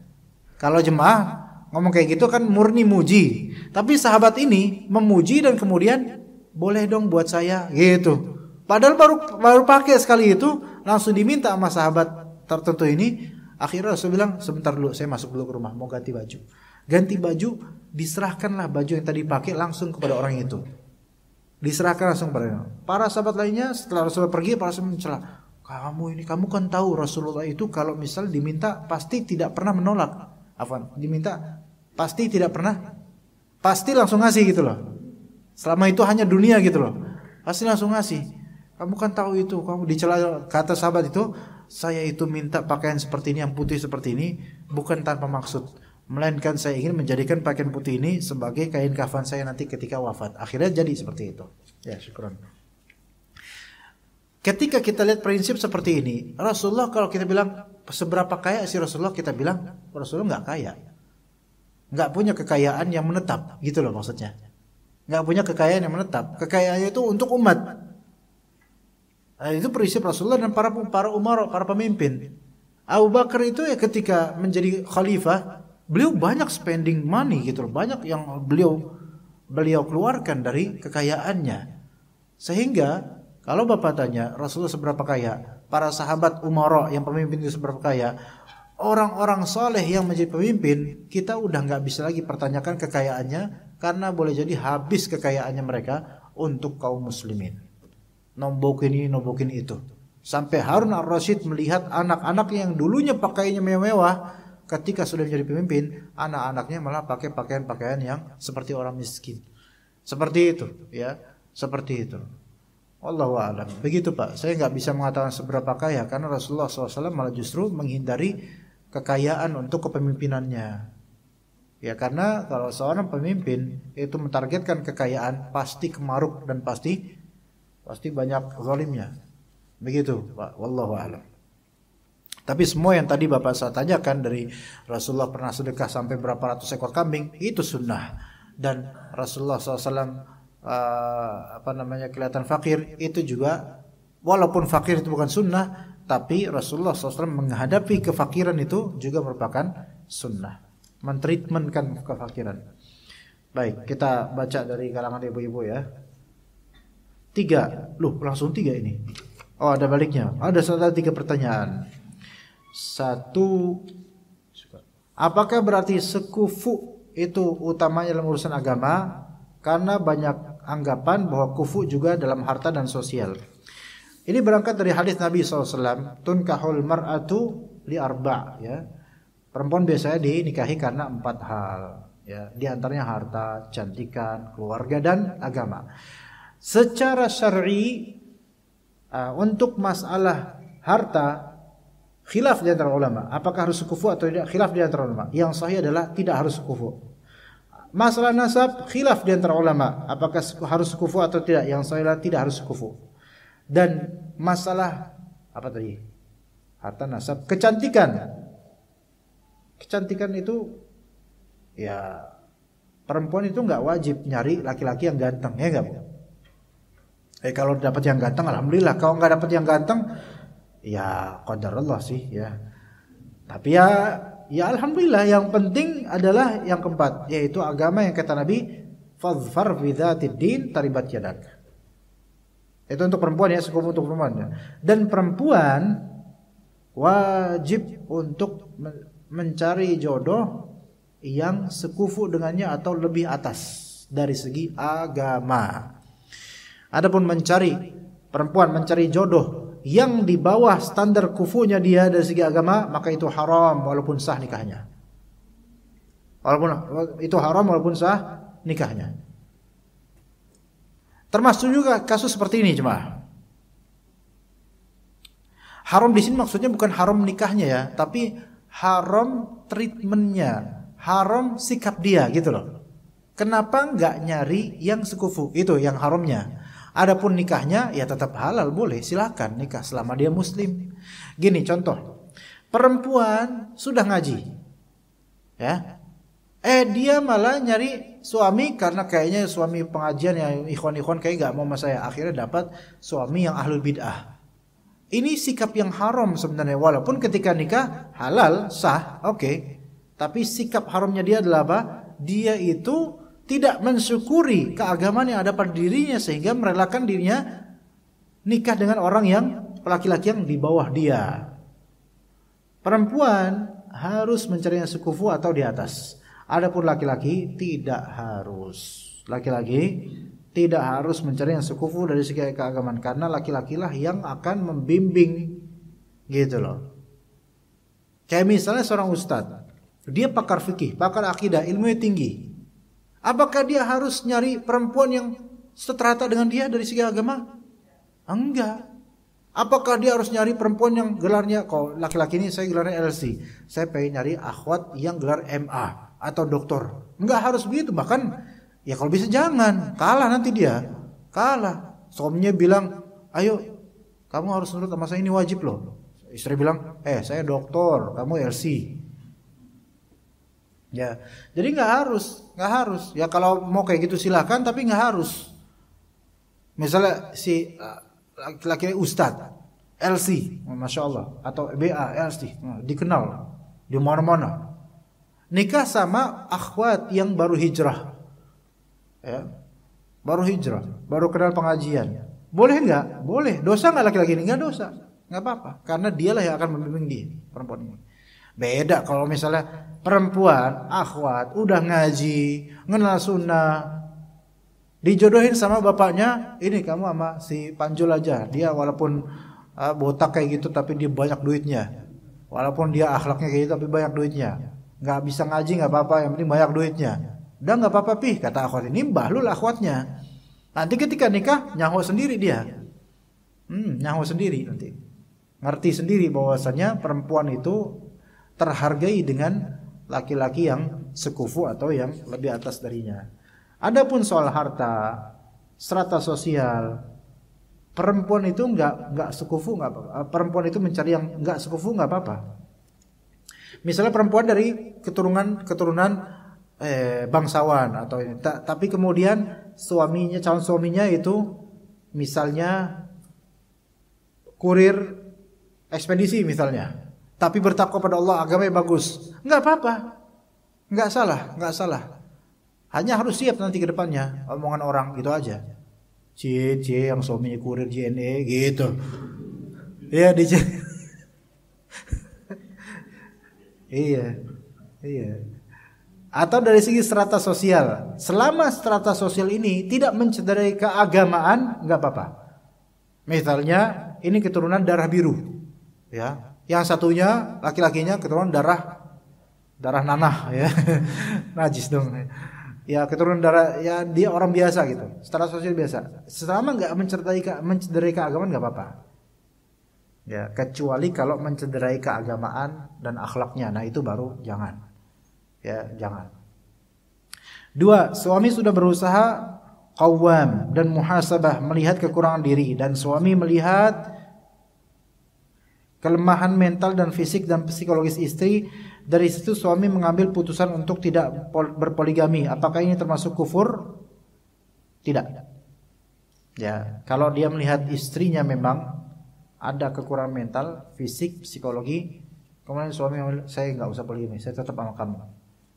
Karena mungkin kekhawatiran ya. Lalu bagaimana memposisikan hati atau niat agar tidak jauh kepada penyangkalan syariat? Gini loh. Saya mungkin pernah ditanya di sini, ya Ustadz, waktu itu ya. Saya udah nyuruh suami saya untuk poligami, tapi dia tidak mau, saya udah ridho, tapi dia tetap nggak mau. Saya kan waktu itu bilang, ini suami yang bahlul ini. Saya waktu itu bilang gitu kalau nggak salah. Tahun lalu kalau nggak salah. Kapan lupa saya. Tapi begini, kita rinci lagi. Suami ketika melihat istrinya itu mentalnya kurang, fisiknya kurang, atau psikologisnya kurang, ya. Kalau dia melihat kalau dirinya berpoligami, itu nanti akan menambah beban mental istrinya dan akan menghancurkan keluarganya, maka ini lebih afdol tidak berpoligami. Ya, begitu. Mungkin itu yang dimaksud oleh suaminya. Bukan kufur. Oh, poligami itu nggak wajib gitu. Ya, dianjurkan bagi orang yang memang punya potensi keadilan gitu. Ya.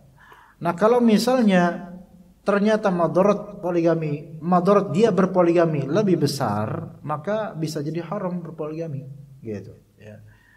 Jadi lihat kelemahan mental istri kayak gimana, fisiknya kayak psikologisnya kayak gimana. Kalau ternyata dengan berpoligami itu malah justru membuat mentalnya down, psikologisnya hancur, kemudian bermadarat pada anak-anaknya, maka ini belum boleh berpoligami. Bahkan bisa menjadi haram karena yang sudah ada itu distabilkan dulu gitu.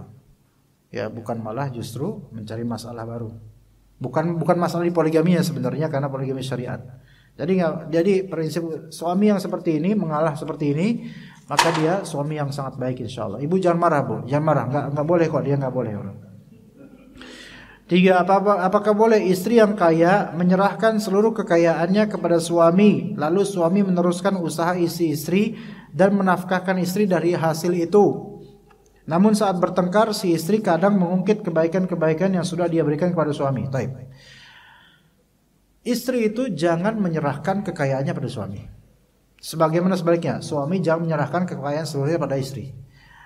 Karena hindarilah harta gono gini di kemudian waktu. Harus jelas, ya. Menyerahkan seluruh kekayaan itu tidak baik, walaupun kepada pasangan sendiri.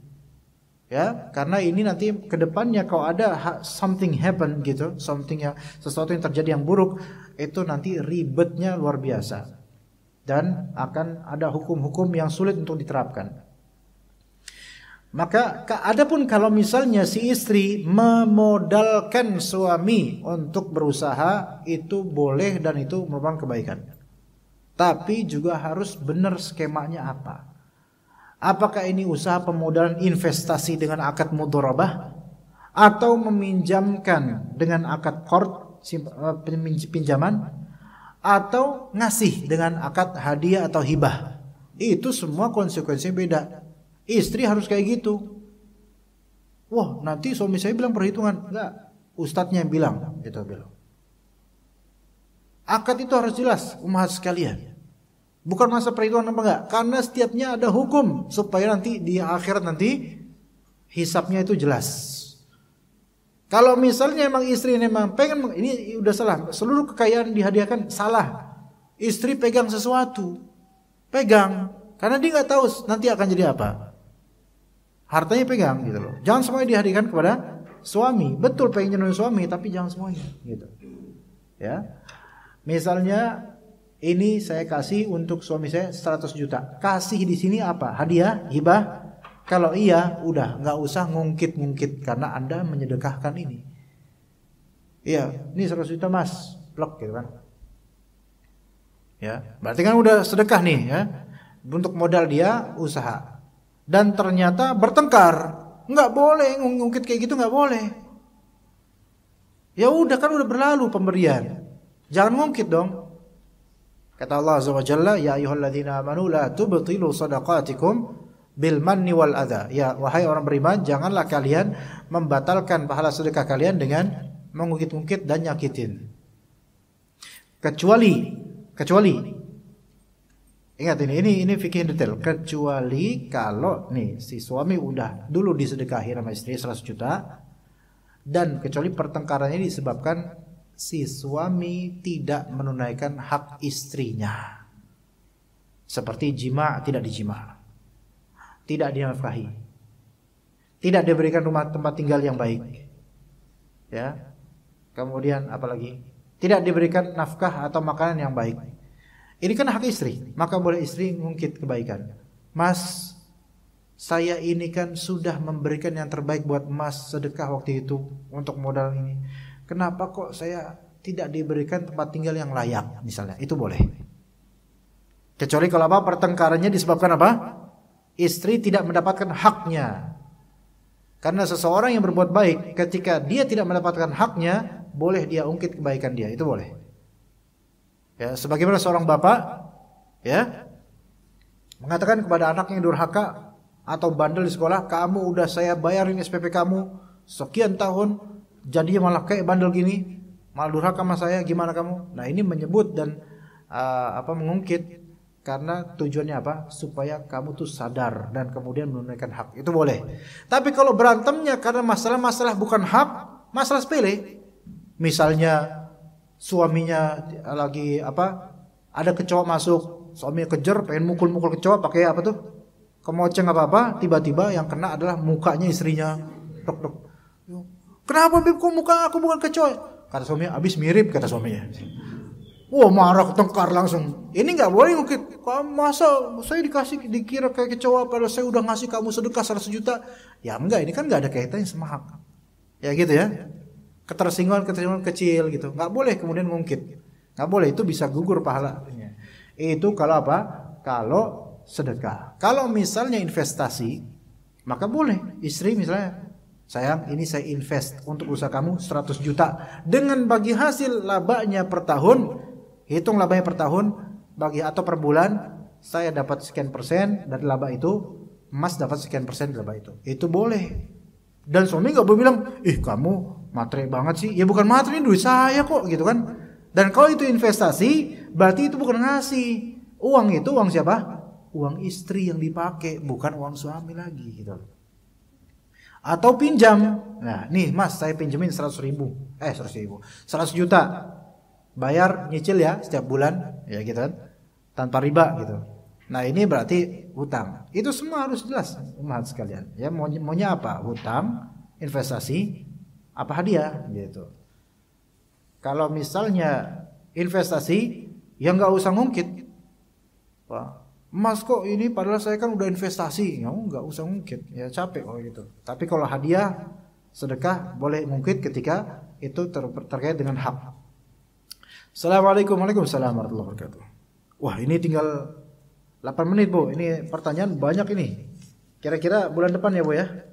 Ya, Bu ya? Bulan depan hadir lagi, Bu ya. Ustadz, saya ingin bertanya, bila suami secara tidak sengaja mengucapkan talak, gimana itu? Nggak sengaja mengucapin talak. Ini sampai berkali-kali saat marah pada istrinya. Lah ini bukan nggak sengaja tuh. Dan si istri merasa direndahkan dan menggugat cerai ke pengadilan. Karena si istri menganggap dia sudah tidak sah pernikahannya dan menjadi talak 3. Dan kau diteruskan seperti zina. Suami itu tidak mencukupi nafkah lahir dan batin bertahun-tahun. Yo, Masya Allah. Dan setelah disahkan oleh pengadilan, minta harta gonogini si suami. Gimana secara agama pembagian harta gonogini itu kan? Selesai pertanyaan sebelumnya, hadir pertanyaan yang membuktikan bahwasanya harta gonogini itu repot urusannya. Dan kedua pihak biasanya susah untuk ikhlas. Repot urusannya.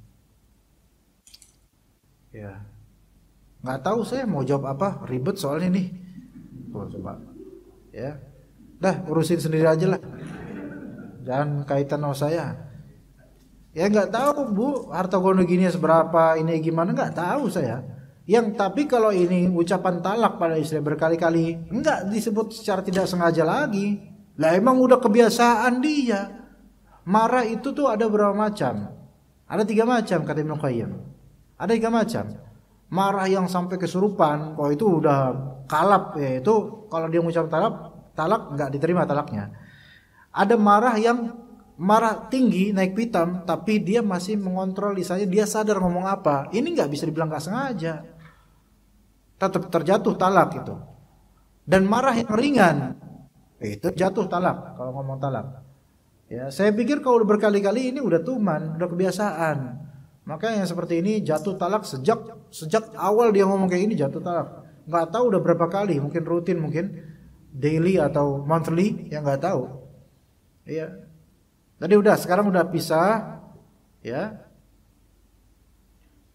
Minta harta gonogini, saya nggak tahu harta gonogini apa aja. Udah itu sama keluarga ibu aja. Saya nggak mau ikut campur. Ibu sama keluarga tinggal rundingkan aja gimana. Kalau bisa sih ikhlasin aja, biar nggak repot ya urusannya. Tapi kalau misalnya ibu merasa itu harta murni milik pribadi atau pernah secara lisan suami ngasih itu ke ibu boleh mempertahankan. Ya, apalagi kalau sudah ada surat-suratnya. Assalamualaikum, waalaikumsalam warahmatullahi wabarakatuh. Jika suami sudah meninggal dunia tapi masih punya hutang pada istri, hukumnya gimana? Karena dulunya sebelum wafat sang suami istri itu belum cerai secara negara, tapi sudah cerai secara agama karena sudah lama pisah rumah. hutangnya itu hutang. Saat meninggal, setelah meninggal, maka kalau yang punya hutang pada istri, maka tagih ke ahli waris. Tagih ke ahli waris. Oh ya, mereka punya anak tapi sang anak gak mau bayarin hutang almarhum bapaknya dengan alasan ekonomi. Dan sekarang semoga istri kedua semoga apa sama sini. La haula wala quwwata illa billah. Ini apa nih? Sekarang semoga dan sekarang sama. Dan sekarang sang istri kedua. Enggak dikasih pilihan A B C sih. Iya, dan sekarang sang istri kedua dan sekarang sang istri ketika ditanya ikhlas enggak sama hutang-hutang mantan suami atau almarhum, tuh ya benar kayak gitu. Jawabannya cuma senyum-senyum enggak enak. Bagaimana tanggapan Ustaz? Saya lebih nanggapi kalimat itu kayak lebih seru itu kayaknya. Karena orang tuh kalau udah cuma senyum-senyum enggak enak ya kita enggak tahu mau apa dia kan. Saya enggak nanggapin apa-apa, Bu. Iya, mau gimana coba? Kalau dia tanya ikhlas enggak? Jangan cuma senyum-senyum, dia bukan perawan, ini udah tua. Jadi dia apa? Tegasin, kalau ikhlas, kalau enggak ngomong gitu loh. Kayaknya ini enggak ikhlas nih kayaknya nih. Enggak ikhlas. Udah, saya cukup tanggapan gitu, jangan berikutnya kalau Ustaz tanggapin gitu bisa enggak bayarin? Saya enggak bisa bayarin ya. Assalamualaikum. Waalaikumsalam. Izin bertanya Ustaz. Saat suami istri sudah berpisah dan anak ikut suami, namun anak tersebut bersikap tidak wajar, durhaka pada ayahnya dan berusaha menyakiti ayah dan ibu tirinya. Kemudian anak itu pergi dari rumah dan hilang kabar. Ayah dan ibu tiri tersebut sudah berkali-kali mencari namun tidak ada hasil. Apakah ayah kandungnya ada atau terkena sanksi atau hukum Allah? Saya tidak tahu. Saya tidak tahu sejarah mereka. Jadi saya tidak mengatakan ada hukum atau gimana dari Allah. Saya tidak tahu. Karena saya tidak tahu suami ini dulu ngapain, pisahnya karena apa, saya nggak tahu. Jadi saya nggak bisa mengatakan ini sanksi atau hukuman. Tapi ini semua pasti ujian. Bismillah. Ustadz, ada titipan pertanyaan dari teman. Teman saya selingkuh ketika suaminya berlayar. Makanya jangan berlayar. Makanya jangan lama-lama. Jangan-jangan sama aja ya. Karena di laut juga mengerikan. Di sana mengerikan itu. Malah lebih parah mungkin. Enggak, ya soal semuanya enggak gitu ya. Dan ketahuan sama suami akhirnya bercerai dan mantan istri nikah dengan selingkuhannya. Ya agak dan mantan istri nikah dengan selingkuhannya. Oh ya. Dengan berjalannya waktu, teman saya ini bercerai lagi. Dan menikah lagi dengan mantan suami pertama. Apa sih? Apa sih ini? Coba. Astagfirullahaladzim. Mulai ini. Balik lagi kayaknya.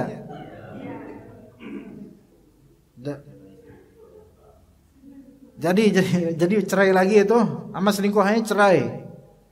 Terus balik lagi sama pelayar itu ya, sama Popeye.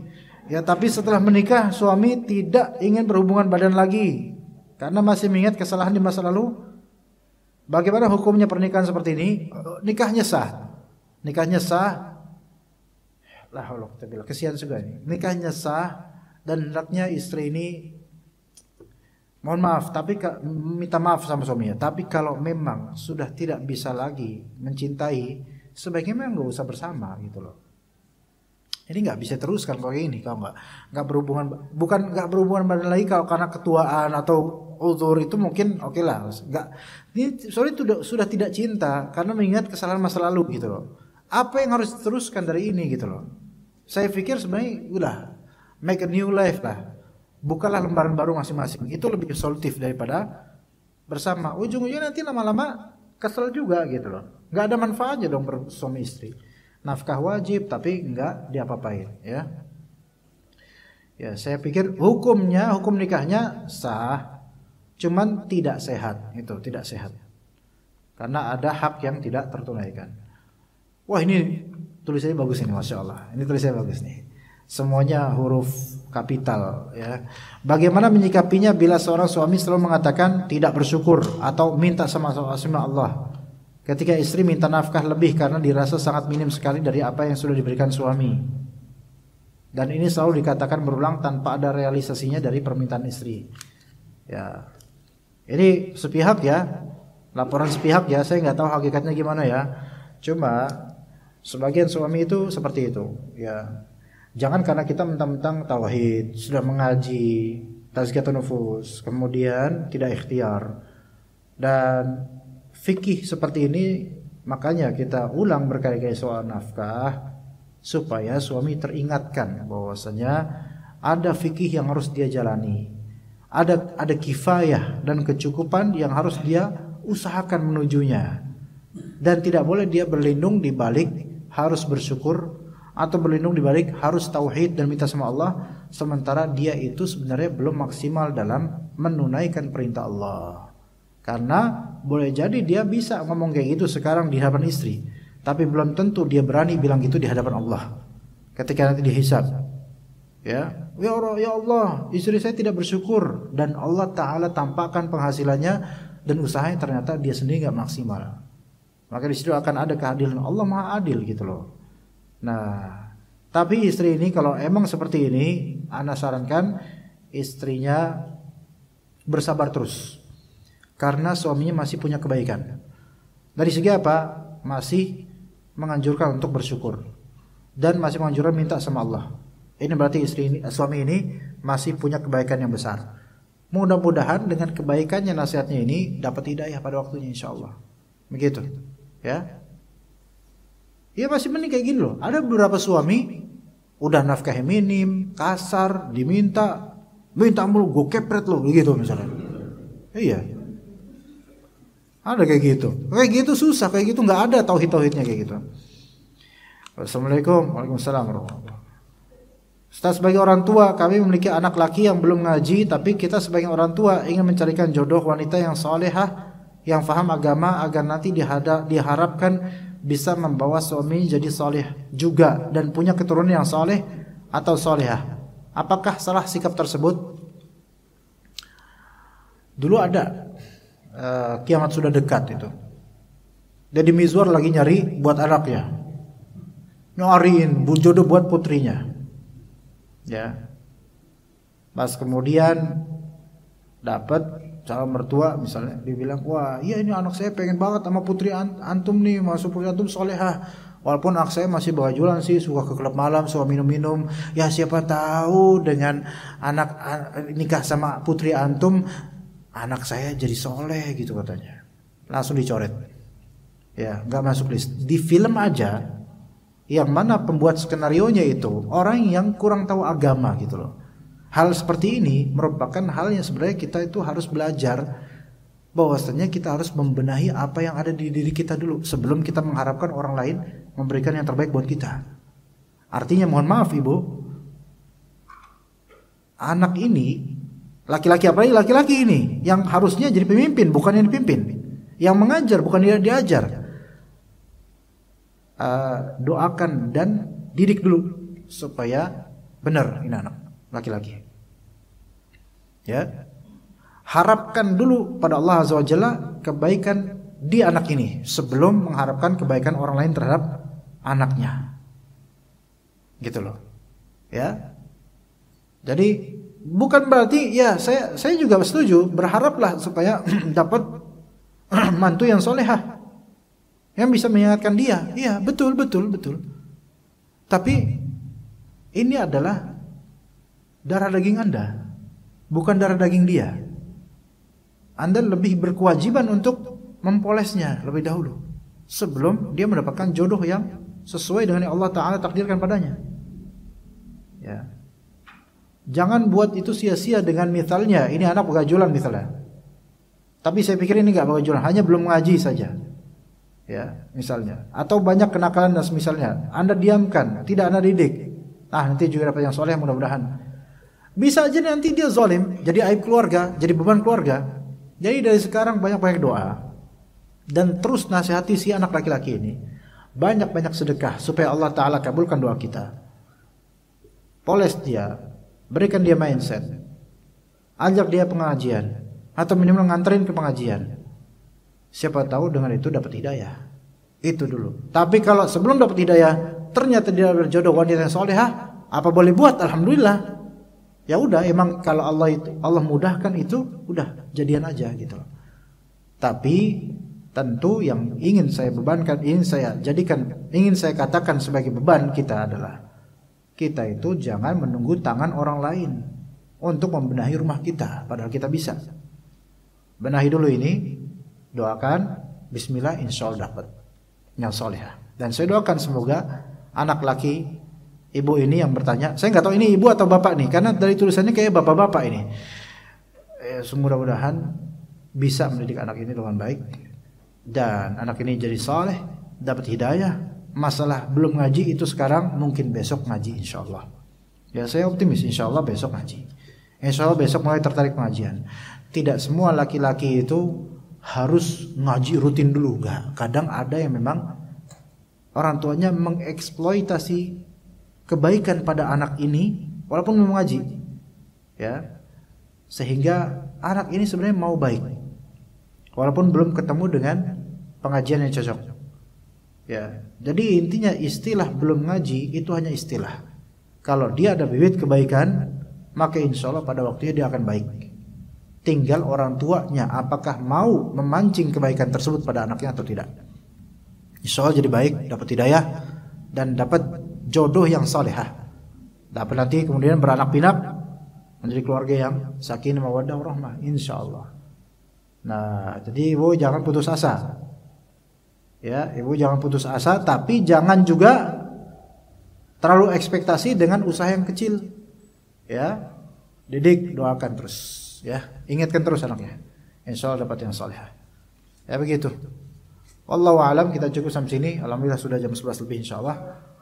Oh, silakan.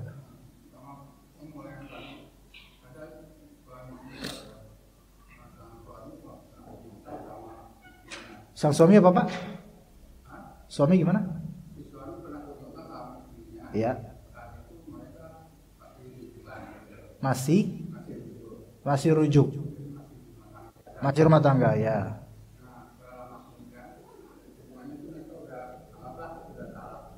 Ya. Ya. Ke ahli waris, Pak.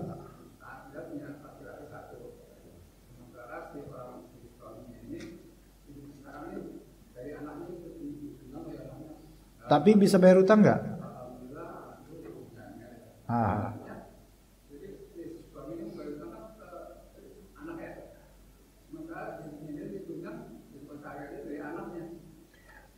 Jadi si suami ini punya anaknya dan hutang sama mantan istrinya sudah meninggal.